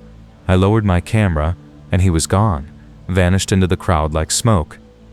That should have been my first warning, but I dismissed it. People disappear quickly in clubs. I continued taking pictures for another hour before running into my roommate, Lucas, who was dressed as some anime character I couldn't identify. He was completely wasted, swaying on his feet while his girlfriend Claire tried to convince him to leave. She asked if I could help her get him back to our apartment since it was on my route home. Between the two of us, we half-carried Lucas out of the club around 1:30 a.m., his arms slung over our shoulders while he mumbled about wanting pizza. Downtown was still buzzing, but as we turned onto Riverbend Avenue, the crowds thinned. That's when I saw the plague doctor again, standing beneath a streetlight about a block ahead, perfectly still, facing us. Claire noticed him too, and joked about how Halloween always brought out the creeps, but something about his posture unsettled me. We decided to take a detour down Kingman Street, a dim shortcut through the older section of downtown where many streetlights hadn't been fixed in years. The darkness was heavier than usual. Several lamps flickered out completely, leaving patches of deep shadow stretching across the cracked pavement. Lucas had gone silent, his head drooping forward as we dragged him along. Halfway down the block, Claire's phone rang. It was her sister checking that she was safe. She let go of Lucas to answer, forcing me to grab him with both hands to keep him upright. That's when I heard it, the steady thump of footsteps behind us, deliberate and slow, echoing off the concrete. I turned and there he was again, the plague doctor, about 30 feet away, pacing toward us with unhurried purpose. I told Claire we needed to move, but she was still on the phone, distracted. That's when Lucas vomited, splattering beer and half-digested food across his costume and my shoes. The smell hit instantly, sour and heavy. Claire finally hung up, panicking over Lucas's state. We leaned him against the side of an old brick print shop that had been abandoned for years, its windows boarded up and covered in graffiti I recognized from campus walls. I kept glancing down the street, but the masked man had stopped walking. He stood exactly 30 feet away, motionless, patient. It was that patience that unnerved me most. He wasn't approaching or retreating, just waiting. The broken streetlight above him barely revealed his outline, but the glass lenses of his mask still caught faint traces of light, glowing like two unblinking eyes. Claire rummaged through her purse, looking for tissues to wipe Lucas off. That's when we heard voices, laughter coming from the far end of Kingman Street. A group of people appeared, singing and joking, likely on their way home from another party. Relief washed over me because witnesses meant safety, right? But as they drew closer, I noticed each wore a mask, a wolf, a hockey mask, a distorted melted face, and another plague doctor mask, though cheaper, almost plastic-looking. They passed without acknowledging us, despite Lucas groaning against the wall and Claire shouting at him to drink water. The group moved past us like we weren't even there, their laughter fading as if carried away by the wind. When I turned back, the original plague doctor was closer, only about 15 feet now, and two more figures had joined him. Both wore equally elaborate masks, one a porcelain doll face with cracks down the cheeks, the other some demonic thing with curved horns. That's when panic set in for real. I hooked my arms under Lucas's shoulders and started dragging him while Claire demanded to know what was wrong. I couldn't explain. 3 masked people were following, closing the distance with every step. Lucas's weight slowed us, each step a struggle. When we reached the end of Kingman, it opened onto Wellington Boulevard, usually a busy intersection with constant traffic, but that night the street was empty. No cars, no pedestrians, nothing but our breathing and Lucas's incoherent muttering. The traffic lights still cycled from green to yellow to red, their glow shifting across vacant asphalt with no one to direct. Then the footsteps returned, multiple pairs this time, echoing closer. Claire turned around and saw them. Her scream shattered the stillness. We tried to run, dragging Lucas between us, but he was dead weight. We made it only half a block before he collapsed completely. The masked group fanned out behind us, forming a slow-moving semicircle. More figures emerged from the alleys ahead, dozens now, each wearing different grotesque masks, a cracked doll missing one eye, a leather face with zippers for features, one resembling peeled muscle and sinew. They moved in eerie synchronization, as if rehearsed. Claire sobbed, begging them to leave us alone, offering her phone, money, anything. They didn't speak. Only the steady rhythm of their boots filled the silence. The original plague doctor raised a gloved hand and pointed at Lucas, curling his fingers in a beckoning gesture. The meaning was unmistakable. They wanted him. Without thinking, I pulled out my phone and hit record. Maybe evidence would make someone believe this later. Through the screen, what I saw made my breath falter. Lucas's face was gone. In its place was a smooth expanse of flesh where his features should have been. No eyes, no nose, no mouth, just blank skin. Claire saw the screen and screamed again, pure terror mixed with disbelief. But when I looked directly at Lucas without the phone, his face was normal, pale and drunken, but still there. I looked back at the phone, blank again. The masked figures froze, as if waiting for us to grasp something. I switched to the front camera and my surroundings changed. Behind Claire and me, the street on the screen wasn't Kingman anymore. We were standing in what looked like a derelict warehouse, all rusted metal and industrial machinery. The plague doctor tilted his head, almost amused, before slowly removing his mask. Underneath was a regular man, maybe late 20s, unshaven, exhausted eyes. One by one, the rest followed, unmasking themselves, ordinary people of different ages and backgrounds, each wearing the same tired, sorrowful expression. The plague doctor finally spoke, his voice raspy from disuse. "He's already gone," he said. "Has been since you left the club. What you're holding isn't him, it's an echo, and it's drawing them to you. Every Halloween, the echoes come wearing faces, searching for people they're tied to. You can keep holding it, but it's not your friend anymore." He flipped open an old cell phone, checked the time, then added, "In about 3 minutes, that echo's going to return to where it came from. If you're still holding on when it does, you'll go too." We've tried warning people for years, but the masks, they're the only way we can see one another, the only way we can move safely where the echoes hunt. Claire was hysterical, insisting he was lying, that Lucas was right there with us. But I believed him. Something deep inside told me this was truth. The man tossed me a cheap rubber werewolf mask from a dollar store. "Put it on," he said, "and look at your friend again, then decide." Hands trembling, I pulled it over my face. Through its eye holes, Lucas wasn't human anymore. He was just a column of static, like a television tuned to nothing. Humanoid in shape, but flickering, insubstantial. Where his feet touched the ground, there was only empty space. Worse, fine, translucent threads extended from the static shape into both Claire and me, looping around our wrists like fishing line. I turned toward the others. Through the mask, they weren't human either. They looked burned, melted, pieces missing, but their eyes glowed with something human, something kind. The man's distorted voice said, 60 seconds, drop it and run. Don't look back, don't go home. And no matter what, don't answer if someone calls your name." At once, Claire and I released Lucas. The static figure straightened, turned toward Kingman Street, and began walking away in perfect rhythm, mechanical and emotionless. We sprinted in the opposite direction, our footsteps slapping against pavement that suddenly felt damp though it hadn't rained earlier. Behind us, I heard the masked people scatter in separate directions, their sounds fading into silence. We didn't stop running until we reached the all-night diner on Elm Street, bright and alive with chatter and fluorescent light. Claire collapsed into a booth, sobbing, while I called 911 to report Lucas missing.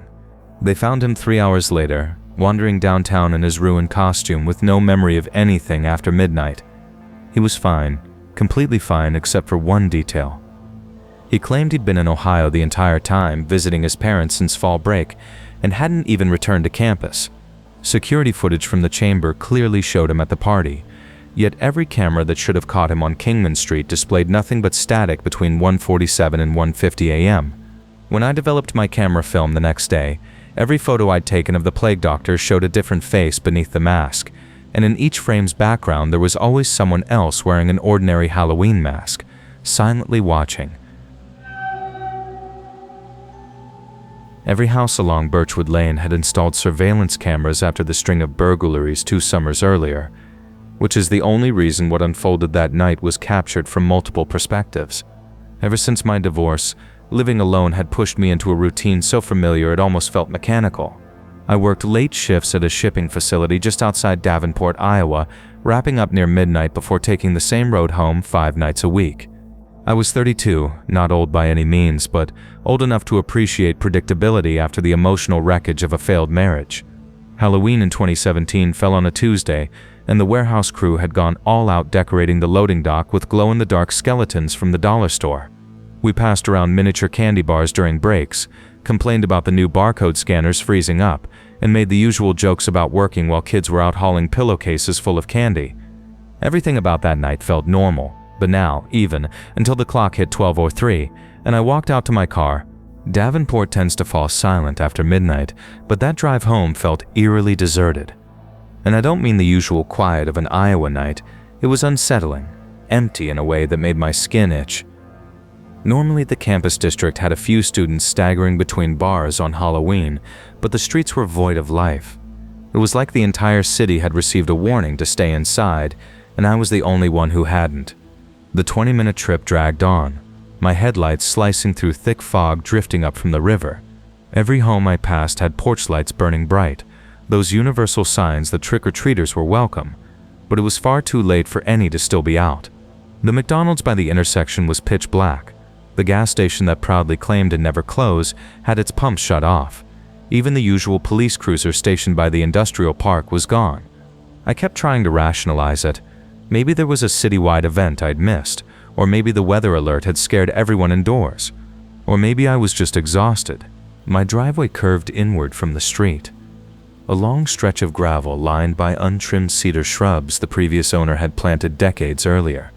As my headlights rolled over the curve, the beams caught two figures at the very end, right where the gravel met the sidewalk. They stood completely still, facing me. Each wore an old-fashioned clown mask, not the flimsy party store kind, but the heavy rubber type with wild orange hair, oversized red noses, and stretched smiles that seemed unnaturally wide. One was tall, maybe 6'3", dressed in grimy blue coveralls smeared with dark stains. The other, a few inches shorter, wore a faded yellow raincoat, even though it hadn't rained in weeks. They didn't move or speak, just stood there like mannequins placed by some sadistic decorator. I assumed it was college kids being stupid. Davenport had plenty of them, and I even chuckled, grabbing my phone to snap a photo for my coworkers. Check out these idiots, I thought. But as I neared, my headlights revealed more detail. The tall one held a sledgehammer. Not a fake one, not foam or plastic, but a real one. Wooden handle worn smooth, metal head dark with use.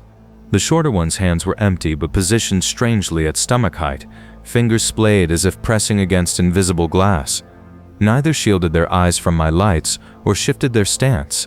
Through the rubber mask eye holes, I could see their real eyes, wide open, motionless, fixed on me. I stopped my car 15 feet away, engine still running, doors automatically locking. Logic told me this had to be a prank, but instinct said otherwise. Something about how they stood felt rehearsed. I flicked on the high beams, drowning them in light. Still no reaction. Then I started noticing more. The tall one's knees were caked in fresh mud, as if he'd been kneeling somewhere. The sledgehammer's head glistened with something wet and dark, not rust. The raincoat had 3 neat rips along the hem, like it had been clawed. I fumbled for my phone, dialing 911 while keeping my gaze on them. The dispatcher's calm female voice came through quickly. "What's your emergency?" she asked. "2 people in clown masks are standing in my driveway," I said. "One's holding a sledgehammer. They're not moving. I can't leave my car." She asked for my address, which I rattled off. Before I could answer her next question, both clowns tilted their heads to the left, simultaneously, perfectly synchronized. The movement was so abrupt I flinched against the steering wheel. "They're moving," I said into the phone. My voice trembled now. "Please send someone fast." The dispatcher assured me officers were on the way and told me to keep my doors locked and stay on the line. The tall clown began rhythmically tapping the hammer's head against his palm. The sound carried through the closed windows, slow, deliberate. The shorter one started swaying from foot to foot, fingers curling into fists. Then together they started walking toward my car, not running, walking. Every step controlled and purposeful. I narrated what I saw into the phone, each word tighter than the last. They're about 10 feet away. The tall one's lifting the hammer. I slammed the gear into reverse, tires screeching over gravel as I backed up. But the driveway's curve made it impossible to see clearly, and panic clouded my judgment. I clipped one of the cedar bushes oversteered and ended up half on my front lawn. The car stalled. I could hear the crunch of their footsteps approaching. The dispatcher's voice cut through, saying the police were 3 minutes away. Those 3 minutes might as well have been hours. I restarted the car just as the sledgehammer came down on my hood.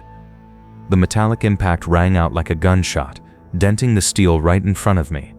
The shorter one pressed both palms flat against my window, smearing dirt and oil as they dragged downward. Under the porch light, I could see grime under the nails, cuts across the knuckles, and on one finger a gold wedding band. Somehow that single detail made it infinitely worse. It made them real, as they laughed, soft, muffled chuckles leaking from behind rubber.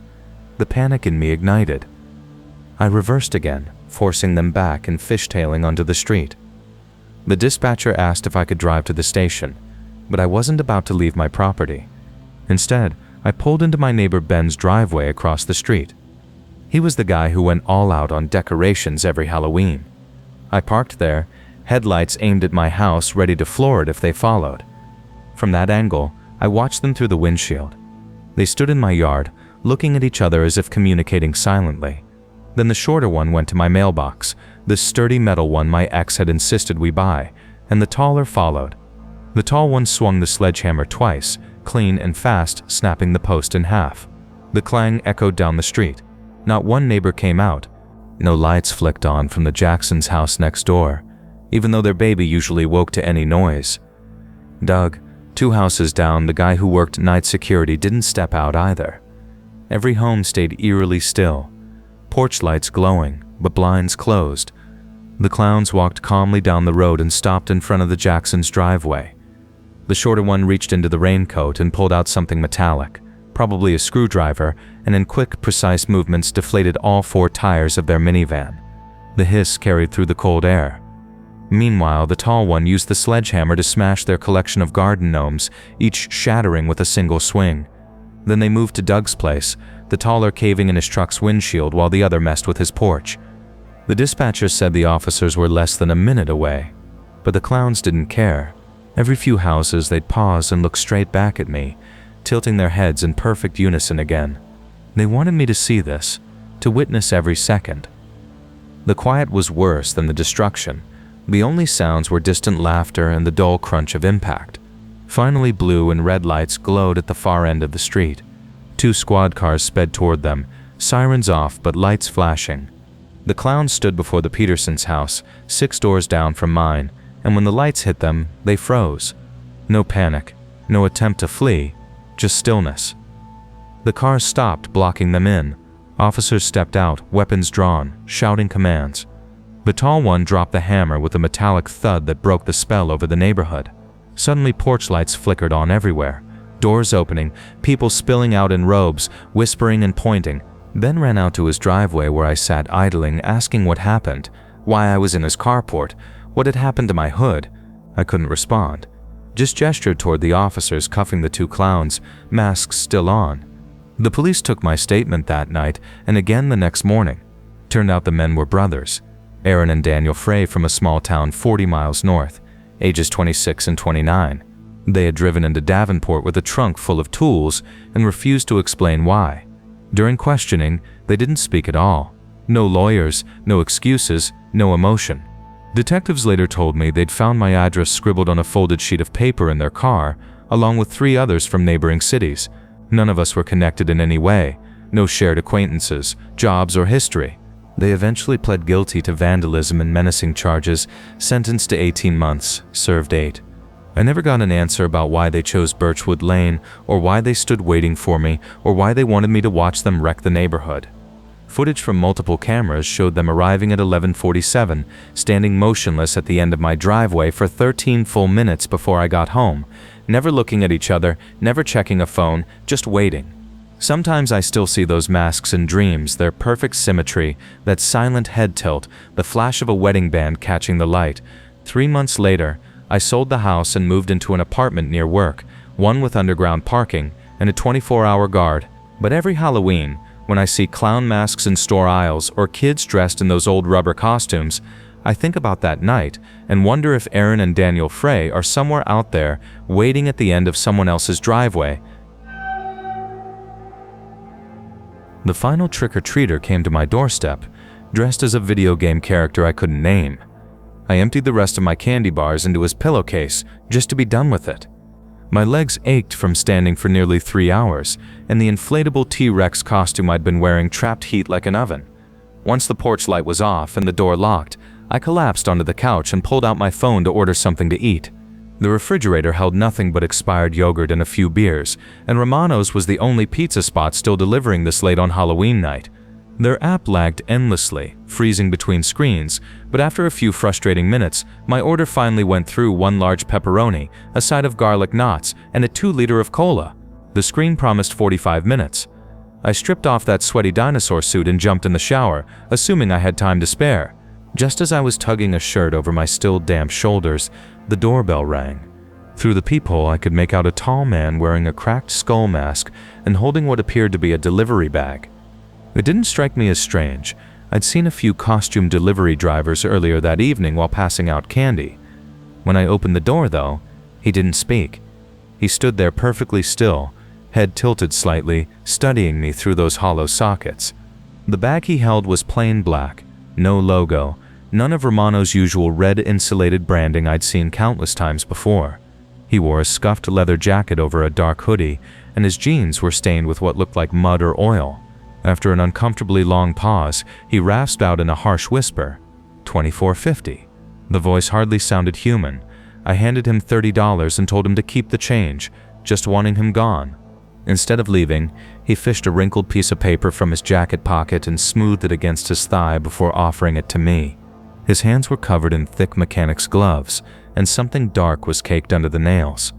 The receipt was blank white paper, my order printed in a generic font, no restaurant name, phone number, or address. When I glanced up to question it, he was already walking away, but not toward any visible car in my driveway. Across the street sat a dented gray sedan I didn't recognize, no delivery sign, no company decals. He climbed inside and sat motionless, engine off, staring in my direction. I could almost feel his gaze behind that skull mask. The pizza tasted normal, maybe slightly cold, but unease hung over me like a fog. About 20 minutes later, I heard something faint outside, a dragging noise, metal scraping on concrete. My backyard motion light blinked on, flooding the patio in harsh white glare. Through the kitchen window, I saw nothing, and 30 seconds later, the light clicked off again. I fetched a flashlight from the junk drawer and checked the back door. It was locked, but the knob felt wet as if someone had gripped it with damp hands. Then came the scraping again, this time from the side of the house where I kept the trash bins. My neighbor's golden retriever erupted into frantic barking, snarling unlike I'd ever heard from that usually sweet dog. I turned off all my lights and crept to the living room window. Peering through the blinds, I saw the gray sedan was gone, leaving fresh tire tracks in the wet leaves. My heart pounded so hard it seemed to echo in my head. Then I saw him, or at least I thought I did, standing at the far edge of my property beneath a dim streetlight. The height and leather jacket were the same, but the skull mask was replaced by a black ski mask. He held something metallic in one hand, maybe a crowbar or tire iron, standing absolutely still, as though waiting for a signal. I snatched my phone to call 911, but the screen was frozen on Romano's app, the order still marked as pending, as if it hadn't been delivered at all. The sharp sound of breaking glass from the basement sent me into pure panic. I heard deliberate, careful footsteps descending there, each one placed slowly as if avoiding the squeaky steps, like someone who'd studied the house. When the phone finally unfroze, I managed to call 911, whispering frantically to the dispatcher while barricading myself inside the upstairs bathroom. The footsteps reached the main floor and paused near the basement door that led into the kitchen. Thankfully, the deadbolt I'd installed over the summer held firm. The dispatcher kept urging me to stay calm, assuring me that officers were en route, but I could hear the metallic scrape of tools working the lock. Then, nothing. Silence. Only my own ragged breathing in the tiny bathroom. I crouched in the bathtub, clutching a baseball bat I'd grabbed from my room. A siren wailed faintly in the distance, growing louder by the second. Then I heard hurried steps retreating down the basement and out through the broken window. By the time the police arrived minutes later, he was gone, leaving muddy boot prints across the floor and deep scratches along the deadbolt. The officers swept the house with weapons drawn while I stood outside wrapped in a blanket. dazed like someone in a crime documentary. Officer Kearns emerged holding an evidence bag with the crumpled receipt I'd left on the counter. He asked me to confirm the pizzeria's name. When I said Romano's, his expression changed. They had called the restaurant, no record of my order, no driver matching my description, and their final delivery had gone out at 9:10, nearly an hour before my supposed pizza arrived. What followed only made things worse. My security camera, which I'd completely forgotten about, had recorded everything in grainy black and white.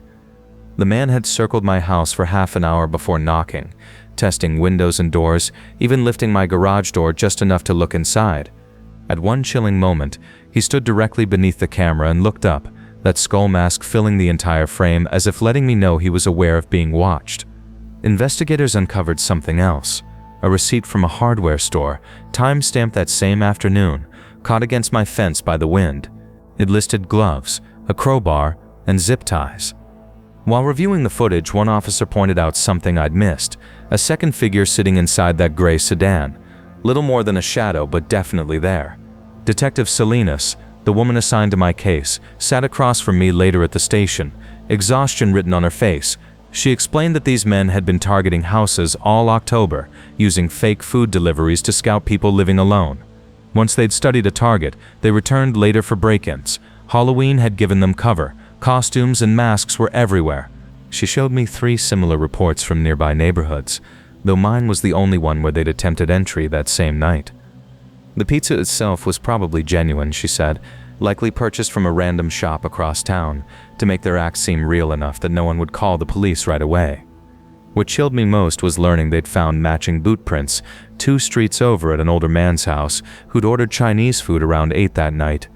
Officer Kearns came back with mugshots on a laptop asking if I recognized anyone, but how could I? The man never revealed his face. They had me recount every detail multiple times, each version pulling up new fragments, the tilt of his head, the labored breathing through the mask, the chemical scent on his clothes, like engine oil mixed with something harsher. It was close to 2 in the morning when they finished gathering evidence and photographing everything. Detective Salinas advised me to stay elsewhere for a few nights, even though patrols would increase. My sister lived about 40 minutes away in Kelmont, so I called her from the station lot, struggling to explain without terrifying her. I stayed with her for a week, barely sleeping, jumping at every delivery truck that passed. When I finally returned home, I had an advanced security system installed, cameras on every corner, motion sensors sensitive enough to catch a moth, and a video doorbell linked to my phone.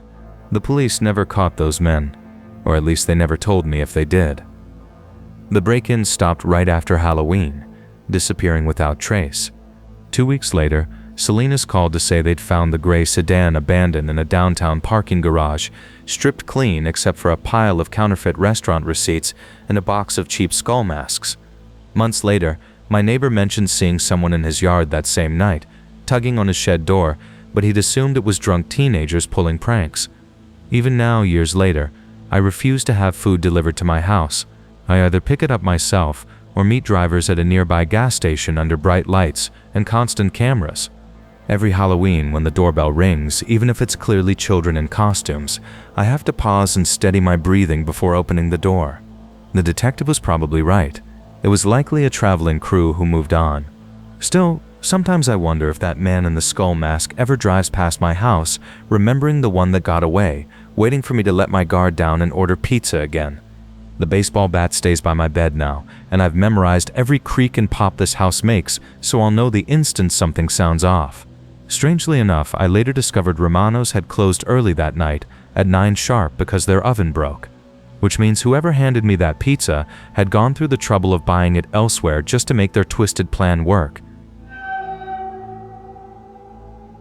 It was one of those brisk late October evenings when the air carried the scent of damp leaves and melting pumpkin candles. Both of my parents were working the overnight shift at Halloween, which meant it was just me and my younger brother, Ethan. He was 8, dressed as a little vampire whose plastic fangs kept slipping out, while I wore a crooked witch hat and an oversized sweatshirt. Our neighborhood wasn't fancy, but everyone loved decorating for the season. Cobwebs were draped across bushes, orange bulbs glowed from porches, and paper skeletons hung loosely from tree branches. It always felt safe, like the kind of place where everyone knew everyone else. I'd grown up walking those same streets and thought I had the whole area memorized. We started trick-or-treating around 6, when the sky still had that faded violet hue and kids were darting from house to house with plastic pumpkin buckets clinking with candy. Ethan kept tugging on my sleeve every few steps, pointing out houses with fog machines or shrieking animatronic ghosts. It all felt ordinary until I noticed the white van parked across from the Dempsey house. No lights, no decals, just plain white. Its windows were tinted darker than usual, and I couldn't tell if someone was sitting inside. I convinced myself it belonged to a guest or someone dropping by for the night. But about 20 minutes later, when we turned onto Ashbury Drive, there it was again, the same van, now sitting at the edge of the street near the corner. I tried to laugh it off, joking to Ethan that the same car must really love Halloween too, but he didn't even look up. He was too busy sorting through his candy. Still, my mind wouldn't stop connecting the dots. The van had never actually passed us. Somehow, it always ended up just one street ahead. I told myself I was imagining things, that maybe there were 2 identical vans in the area. By the time we reached the last few houses, most of the younger kids had gone home, and the streets had gone quiet except for the hum of porch lights flickering as homeowners ran out of candy. That's when I saw it again, parked halfway down Alder Court, headlights off, angled toward us like it had just stopped mid-turn. I grabbed Ethan's hand and said we were heading home. He groaned, begging to visit one more house, but I didn't answer. Something about that van, the stillness, the way it seemed to wait, made the back of my neck sting in the cold. When our house finally came into view, the porch light glowed warmly, and I felt a wave of relief spread through me. Ethan sprinted ahead, eager to dump his candy onto the living room rug. Before stepping inside, I glanced back once more.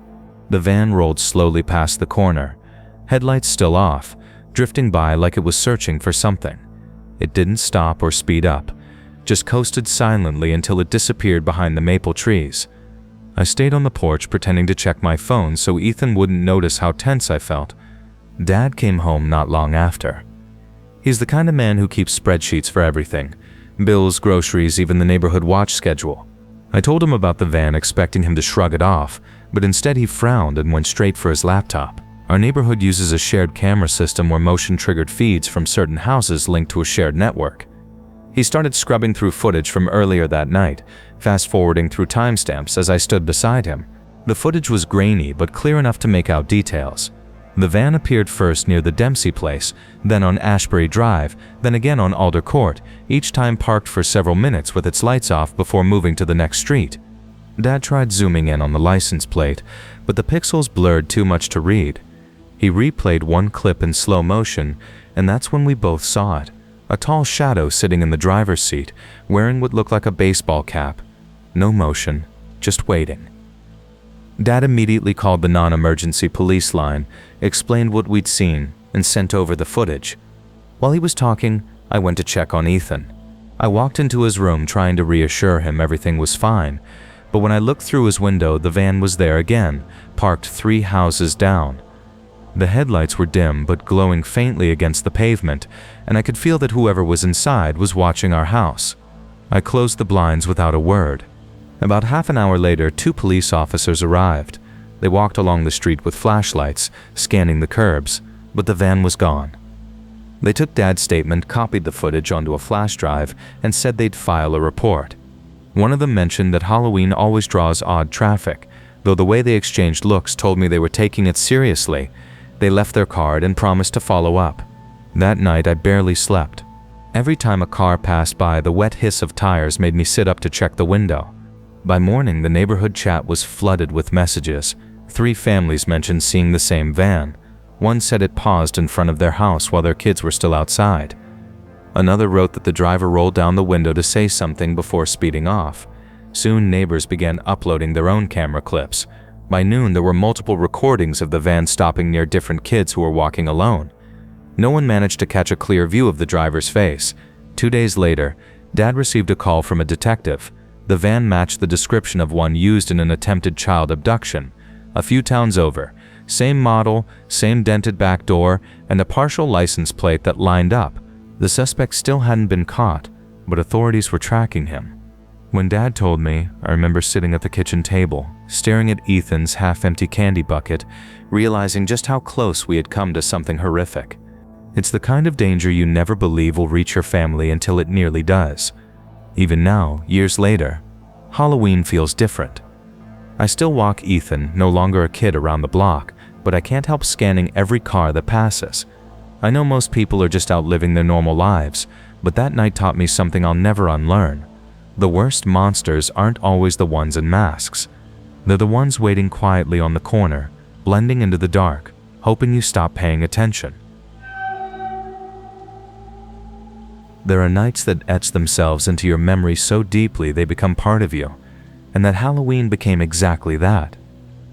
I had been planning it for weeks, a simple evening out with my 8-year-old son, Aiden.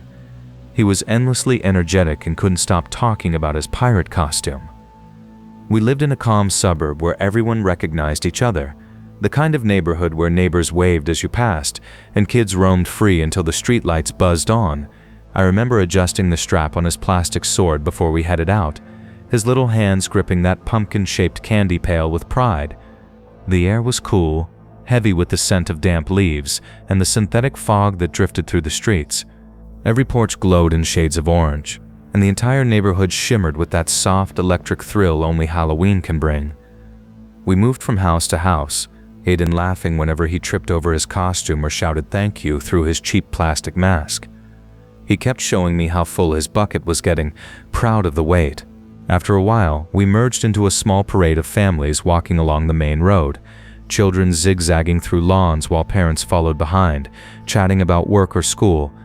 Everything felt so normal, almost unnervingly safe. Then we reached the house at the corner, the one decked out with flashing strobes and foam gravestones, and that's when it happened. I turned briefly to greet a neighbor, a man I'd seen walking his golden retriever many times before, but when I looked back, Aiden was gone. I called for him, expecting he'd jump out from behind a bush, eager to scare me like he always did.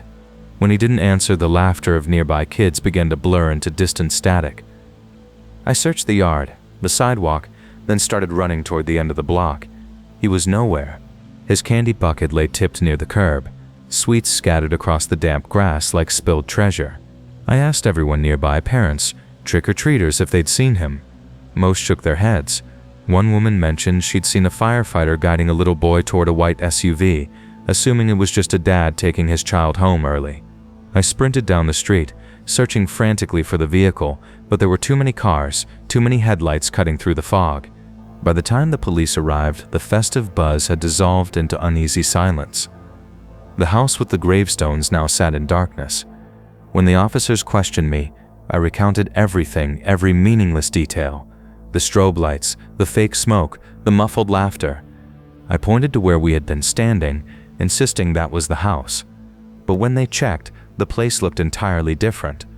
The decorations were gone, the porch unlit, and the windows sealed with wooden boards that looked aged and warped. I stood frozen, disoriented, as if the whole display had been erased in an instant. One of the officers shined his flashlight over the wet grass, illuminating the metallic glimmer of candy wrappers scattered like evidence. They questioned every household along the street, but no one could recall who lived there. One neighbor swore the property had been abandoned since he'd moved in. Another said it once belonged to an elderly couple who died years ago. The police checked the records. There wasn't even an address corresponding to that spot anymore. It was listed only as an empty lot with no active dwelling. The more they searched, the more everything unraveled into confusion. I stayed out until sunrise, shouting Aiden's name into the empty air, until my voice gave out. Every shifting shadow felt like him for a second. Every far-off laugh twisted my heart. The officers promised to continue searching, but as the days dragged on, their updates grew shorter, emptier. They found no tire tracks from an SUV, no surveillance footage showing anyone in a firefighter costume, not even a trace of the candy brand Aiden had loved near the place where his bucket had fallen. It was as though the night itself had swallowed him. In the weeks that followed, I began walking that same street each evening after work. The house, or something that resembled it, still stood there, boarded, neglected, its porch caving slightly. Yet sometimes I'd notice faint anomalies, a weak orange glow bleeding from behind a boarded window, or a brief flicker of a strobe before vanishing. I told myself it was just my mind's exhaustion, but deep down I knew what I'd seen. Late that month, I parked across from the empty lot and turned off my engine. The street was utterly still, save for the faint hum of distant traffic. Right around the time Aiden had disappeared, a dim porch light blinked on. Its glow trembled, struggling to stay alive, but it was unmistakably there. The fog moved across the yard in that same slow, eerie drift. I stepped out of the car and approached the sidewalk, half convincing myself it was a coincidence. From somewhere beyond the boarded walls came the faint sound of children laughing, soft, overlapping giggles echoing through the slats. When I called out, the laughter cut off instantly. The light went dark, only the wind moved. I stood frozen for what felt like hours before I forced myself back into the car. The next morning I returned with an officer, but the house again was gone. Nothing remained but trampled grass and bare dirt. He told me to stay away, said grief could distort perception, that trauma reshapes memory. But I wasn't mistaken. I knew exactly where I had stood. I knew what I'd seen. Months later, a neighbor I barely recognized slipped something into my mailbox, a broken plastic pirate sword, identical to the one I'd fastened around Aiden's waist that night. No note, no message, nothing. I contacted the police, but there were no fingerprints, no leads, nothing to trace. They suggested it might have been a sick prank. After that, I stopped asking questions. I stopped bringing it up at all. Years have passed, and every Halloween still unsettles me. Each October I think of that faint porch light and the echo of laughter hidden behind wooden planks. Sometimes I drive through that neighborhood again, torn between wanting to see that house reappear and praying it never does. No one ever found Aiden. No one ever located that white SUV. But some nights when the streets are empty and the wind sounds just right, I swear I can still hear his voice, faint, far away, asking if we can go to just one more house. The night carried that sharp autumn chill mixed with faint trails of smoke from dying bonfires still burning after Halloween festivities. I'd spent the evening at a small gathering hosted by an old university acquaintance who insisted that themed costumes were still essential, even in adulthood. By the time I headed out, it was well past midnight, and the road stretched out empty before me. The party had been far outside town, in a rural area where the highway cut through endless stretches of pine trees and farmland. Out there, the beams of your headlights felt like the only thing holding back the dark from swallowing everything whole. I remember how absolute the silence was. No cars, no music, just the low, steady hum of my tires gliding over the asphalt. A few miles in, I caught the shimmer of red and blue lights flickering off the tree line ahead. My first thought was that it must have been a crash, or maybe a late-night DUI checkpoint. It was Halloween after all. As I slowed, I saw two figures wearing reflective jackets standing by orange cones, and a patrol car angled crookedly on the shoulder with its lights still rotating. One of the men waved for me to stop, his gestures sharp and hurried. The second man stood unusually close behind him, doing nothing but watching. I rolled my window halfway down as the first one leaned in and asked for my license. His tone was polite but mechanical, like he was repeating memorized words. Something about his voice didn't align with the badge glinting under the lights. It sounded too youthful.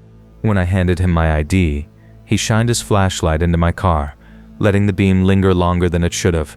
It swept across the seats, pausing on the empty passenger side.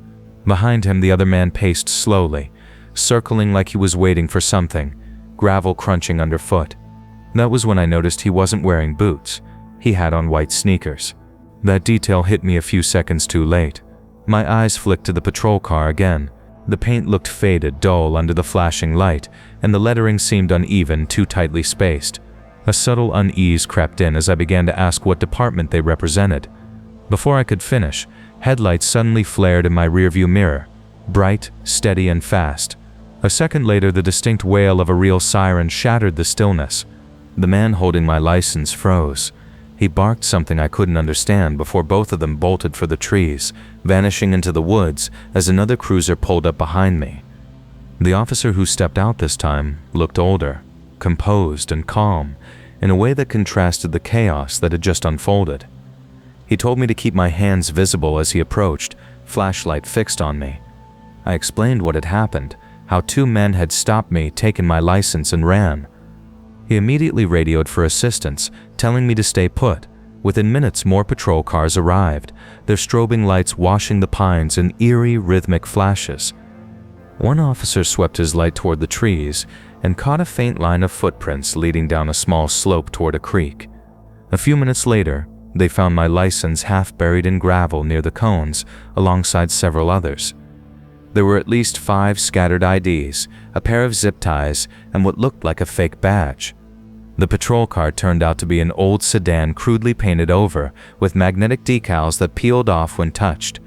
A chill ran through me, realizing how easily someone could have fallen for it. If that real cruiser hadn't appeared when it did, I might have been one of their victims. As I sat in my car with the engine still idling, heat blasting through the vents, the officers asked me to describe them. All I could recall was one man tall with a shaved head, the other stocky and wearing those ridiculous sneakers. Their jackets had reflective strips but didn't match. One was ripped near the shoulder while the other looked new. The officers exchanged quick glances.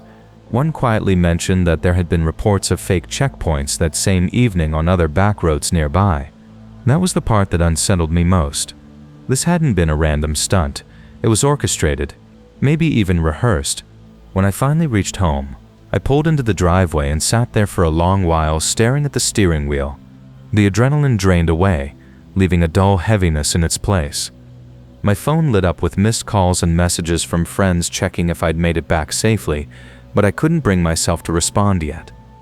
Each time I blinked, I saw that badge flashing under false light and those sneakers stepping into the shadows. For weeks afterward, driving past that stretch of road made me instinctively slow down, expecting to see those imposters again. A few days later, a detective from the county sheriff's office followed up. He said the 2 men who ran off were still being identified, but were likely tied to other similar setups on rural roads that same night. Their victims were usually people driving alone, mostly women returning home late. That detail unsettled me the most. He thanked me for staying composed and providing a clear account, but I hadn't felt composed at all. Every image from that night still replayed in fragments: the fake car, the uneven badge, the man pacing like he was waiting for a signal. For a long time after, I avoided driving solo after dark. When I had no choice, I'd call someone and keep them on speaker until I arrived, eyes fixed on the road. My friends joked that I was being overly cautious until news broke of another fake checkpoint 2 counties away. Same setup, same reflective jackets. The driver who encountered them had kept going, and that decision had likely saved their life. That realization stayed with me, how close I'd come to not being one of the fortunate ones. The sheriff's department later confirmed that the fake patrol car had been stolen from a small vehicle auction.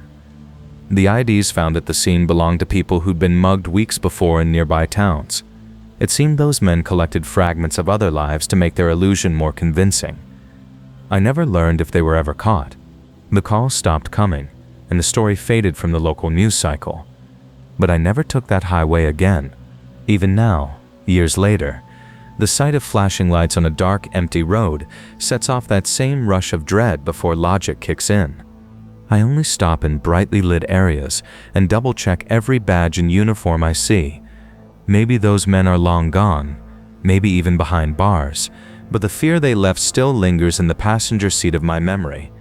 And sometimes when the wind moves through the trees and I glimpse faint red and blue light through the branches, I have to remind myself it's just passing traffic, not the echo of that Halloween when imposters in uniform tried to make me vanish. Halloween used to be the holiday I loved most. I mean, absolutely fixated. Sketching costume ideas in August, plotting the prime candy circuits, the whole obsession. I was 14 that October in 2015, living with my mom and little brother in a suburb just outside Spokane, Washington. Our street, Maple Crest Lane, was one of those postcard neighborhoods where folks remembered each other's names and swapped hedge trimmers without keeping score. Every house went hard for Halloween. Carved pumpkins, webs draped over shrubs, those inflatable ghosts that look absurd in daylight, except for one place. Number 447, about 5 doors down. A single-story ranch with weathered teal siding that belonged to a man everyone simply called Mr. Halbrook. He'd been there longer than anyone could recall, kept to himself, never stirred trouble. But here was the strange thing. Every single Halloween, without fail, he dressed up his front porch. Not extravagant, just a pair of carved pumpkins, some orange lights, a wreath on the door so it looked like he was joining in. But if you actually climbed those steps and knocked, nothing. Total quiet. The lights would be on inside. You could catch the flicker of a TV through the curtains, but he never, ever answered. Most kids learn to skip his place after trying once. It turned into an unspoken neighborhood rule. You'd watch clusters of trick-or-treaters stroll past 447 without slowing. But it always gnawed at me. Why stage the decorations if you're not passing out candy? Why make it look welcoming and then ignore everyone? My friend Nico, a wiry kid with copper hair who lived to stir things up, had this theory that Mr. Halbrook did it deliberately, like some weird mind game to mess with people. Nico's older brother Mason was 17, had his license, and thought he was impressive because he could force out a patchy beard. That October, Mason decided he'd set the old creep straight for being antisocial. He enlisted Nico, me, and this girl Lila from our grade, known for not scaring easily. The plan was simple. Dumb teenager logic. We'd hit Mr. Halbrook's on Halloween night, TP his trees, maybe smash a pumpkin, slam the doorbell a bunch of times, and bolt. Classic prank. Nothing extreme. I remember feeling uneasy even then, but I didn't want to seem spineless in front of everyone, especially Lila. So I went along. Halloween arrived with that perfect autumn bite in the air. Our neighborhood swarmed with people. Families everywhere, little kids in princess dresses clutching their parents' hands, older kids in last-second costumes. Mason scooped us up around 8:30 in his beat-to-hell Jeep Cherokee, after most of the small trick-or-treaters had headed home. Nico was practically buzzing in the passenger seat, ranting about how this was going to be legendary. Lila sat in back with me, scrolling her phone, bored look and all, but down for whatever. We parked 2 streets over and walked, rolls of toilet paper stuffed in our jacket pockets. The closer we drifted to Maple Crest, the quieter it got. Porch lights were winking off, the night's Halloween charge fading. When we reached Mr. Halbrook's, I noticed the details were identical to every other year. 2 jack-o'-lanterns on the steps, their triangle eyes burning from stubby candles, orange string lights hugging the doorway.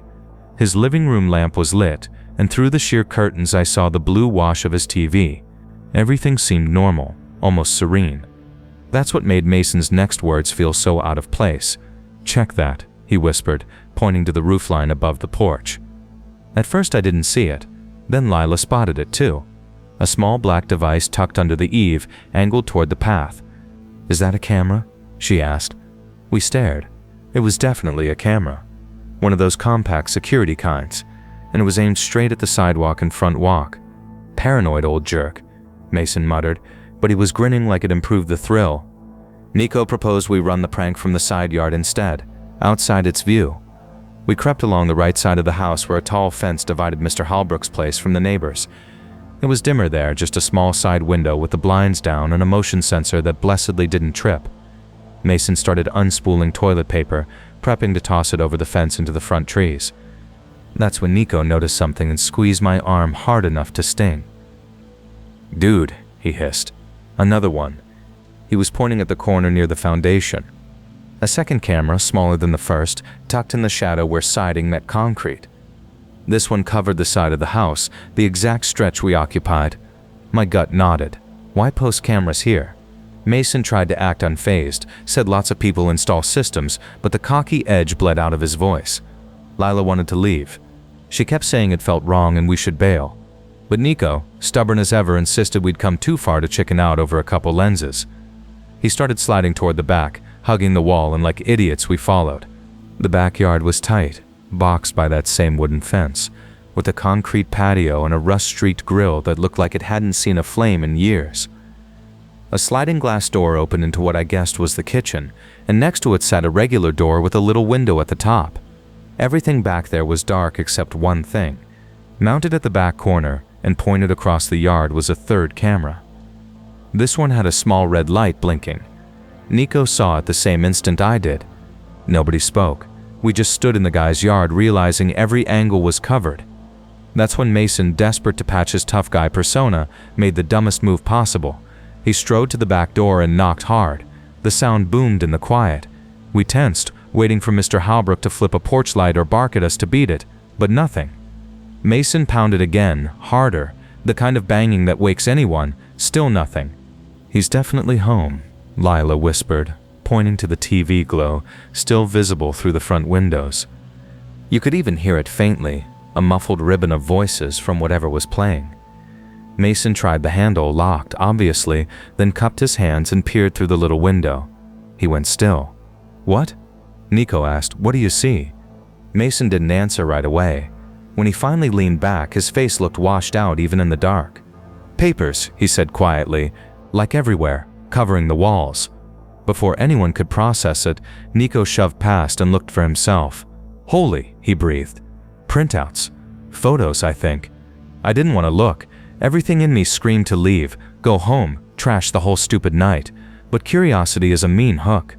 I pressed my face to the cold glass. The kitchen was dim, lit only by the glow spilling from another room, but it was enough. The walls were absolutely smothered with printed photographs. Hundreds, maybe thousands, layered like scales. Every visible surface was taped over in an obsessive collage that made my brain ache. From what I could make out, they were pictures of the street, our street, different hours, different seasons. I recognized Miss Darrow's flower beds from last spring, the Reyes family's car they'd sold months back, and people, kids walking to the bus stop, parents pushing strollers, teens on bikes, shot from a distance like surveillance stills. My eyes fell on one image that was closer than the others, sharper. 3 kids in Halloween costumes that looked like last year, a vampire, a witch, a skeleton. They were passing right in front of Mr. Halbrook's, probably on their way to richer candy haunts. The zoom was tight enough to show faces clearly. I knew the vampire. It was Nico's little sister, Mina. She'd been 9 last Halloween. "We need to call the police," Leela said, her voice trembling now. She had her phone out already, but before she could dial, we heard it, a sound from inside. Not footsteps exactly, more like something being dragged across the floor. Heavy, slow. We all edged back from the door at the same time. Nico yanked Mason's arm and hauled him toward the side of the house, back the way we'd entered. That's when I saw Mason staring past us. "Where's Nico?" he said. It took a second to compute. I turned. Nico was right there beside him. He'd just pulled on his arm. But Mason wasn't looking at Nico. He was staring toward the back fence. "Not Nico," Mason said, voice weird and flat. "The other kid, the one who was just by the grill." Cold flooded me. There were 4 of us. Me, Mason, Nico, and Leela. No one else. "What are you talking about?" Leela demanded, but she was scanning too, her phone's flashlight jerking. Mason insisted he'd seen someone's shorter figure in dark clothes standing by the grill when we were all peeking through the window. He'd assumed it was one of us wandering off. We blew out of that yard like our lives depended on it. I smashed my shin on the fence gate corner hard enough to see sparks, but I didn't stop. We didn't stop until we hit Mason's Jeep 2 streets away, all of us heaving, checking and checking again that it was only the 4 of us. Mason kept repeating he'd seen someone maybe 5 feet tall, dark hoodie. Nico mocked him as paranoid, said it was shadows and he'd spooked himself, but I'd seen Mason's face. He wasn't easy to rattle and he looked genuinely scrambled, like his brain couldn't reconcile what his eyes had taken in. We sat in the Jeep nearly 20 minutes arguing what to do. Lila wanted to call the cops on the spot and report the cameras and the photos. Nico worried we'd get nailed for trespassing. Mason had gone quiet, white-knuckling the wheel and staring through the glass. Finally, I pushed that we should at least tell our parents and let grown-ups handle it. We agreed to head home, and tomorrow we'd figure out the right way to report what we'd seen. Mason dropped everyone off. When I got back, my mom was watching TV in the living room. I almost spilled everything then, but the words jammed up. How do you admit you were out to vandalize someone's place and stumbled into something far worse? I barely slept. Every time I closed my eyes, I saw those photos layered and layered, so many people living their lives while being documented. The next morning, a Wednesday, my mom woke me early. Her expression was the kind that means trouble. "Did you see Nico last night?" she asked. I told her yes, we'd hung out for Halloween. She sat on my bed and took a breath. His mom just called. He never came home last night. The room tipped. I said that couldn't be right. Mason had dropped Nico at his house around 10:30, same as the rest of us. My mom said Nico's mom had waited up and he never walked in. His phone went straight to voicemail. They'd already called the police. I dressed on autopilot and my mom drove me to Nico's place, where 2 patrol cars already sat. His parents looked wrecked, his mom crying on the porch while his dad spoke to officers. They asked me when I'd last seen him, whether he'd mentioned going anywhere else, if he seemed off. I told them everything I could without outing where we'd actually been, said we were just walking the neighborhood. One officer took notes in a small pad, face politely neutral, asking about problems at home or school, the standard runaway checklist. By afternoon, I couldn't take it.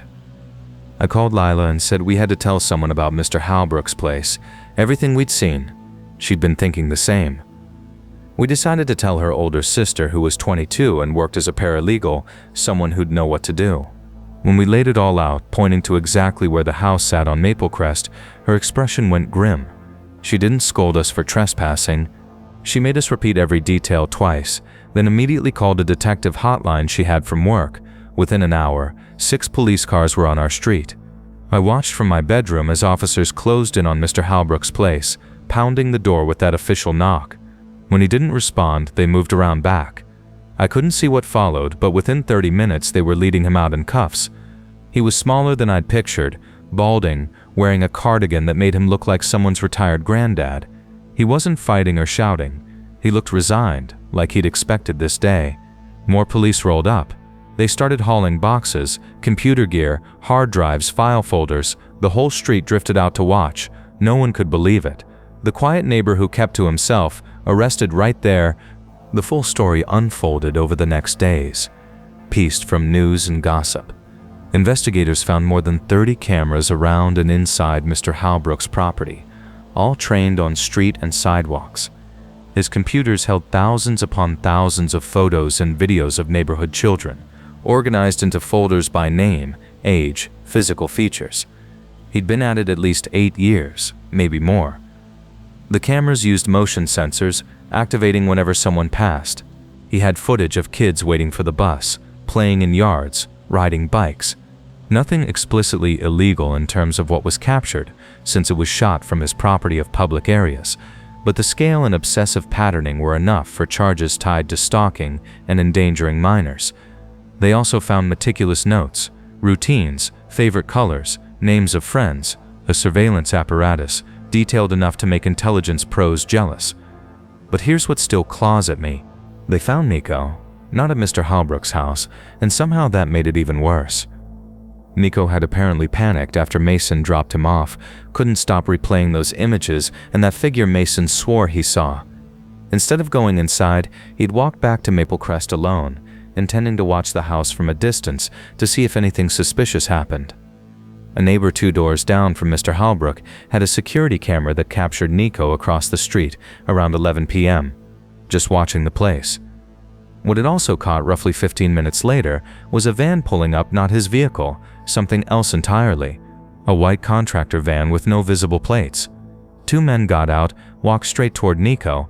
The footage was grainy and angled, but you could see Nico backing away and the men speeding up, and then Nico was gone. The van rolled off.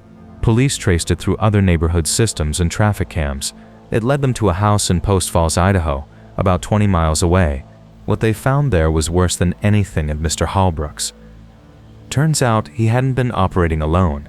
He was part of a network, and his role was surveillance, flagging targets, charting routines, feeding information to others who committed the actual abductions. The house in Post Falls was where they took the kids. I can't write the specifics of what happened inside. I still wake up over what the reports implied. They found Nico there with 2 other children missing from different counties. Nico had been there less than 24 hours when the raid hit. He was physically okay, shattered in ways I can't describe, but alive. The timing of our discovery and report literally saved his life. If we'd waited even 1 more day, the end would have been different.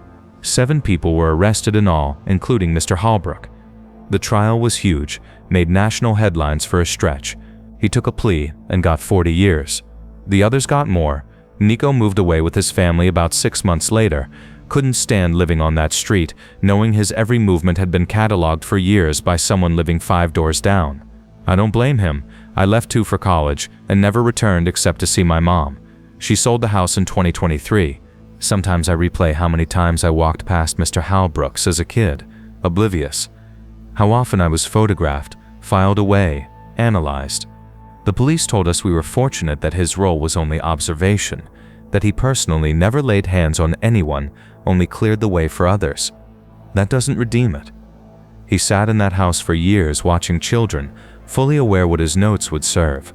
The Halloween decorations were bait, a test to see which kids would approach the door close enough for crisp facial shots.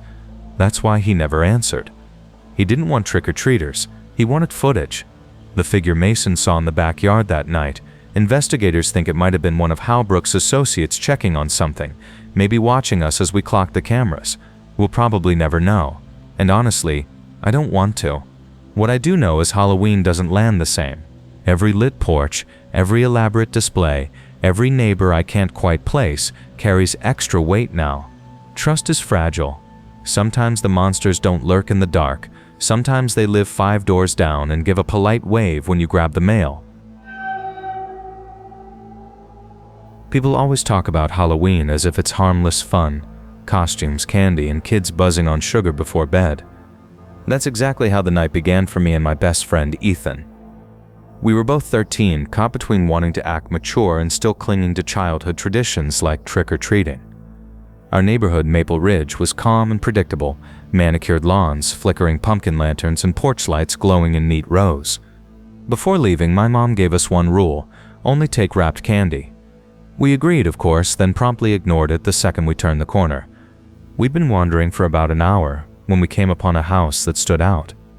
No fake cobwebs, no lights, just a single orange candle flickering on a small wooden table near the door. As we approached, an elderly woman stepped out. Her hair was snow white, twisted neatly into a bun, and she wore a hand-knitted shawl embroidered with tiny black cats along the edges. "Good evening, boys," she greeted us with a frail but kind voice. "You're my first trick-or-treaters tonight." She smiled warmly and handed us each a foil-wrapped brownie, still warm to the touch. "Homemade," she said with quiet pride. Ethan grinned and thanked her before I could respond.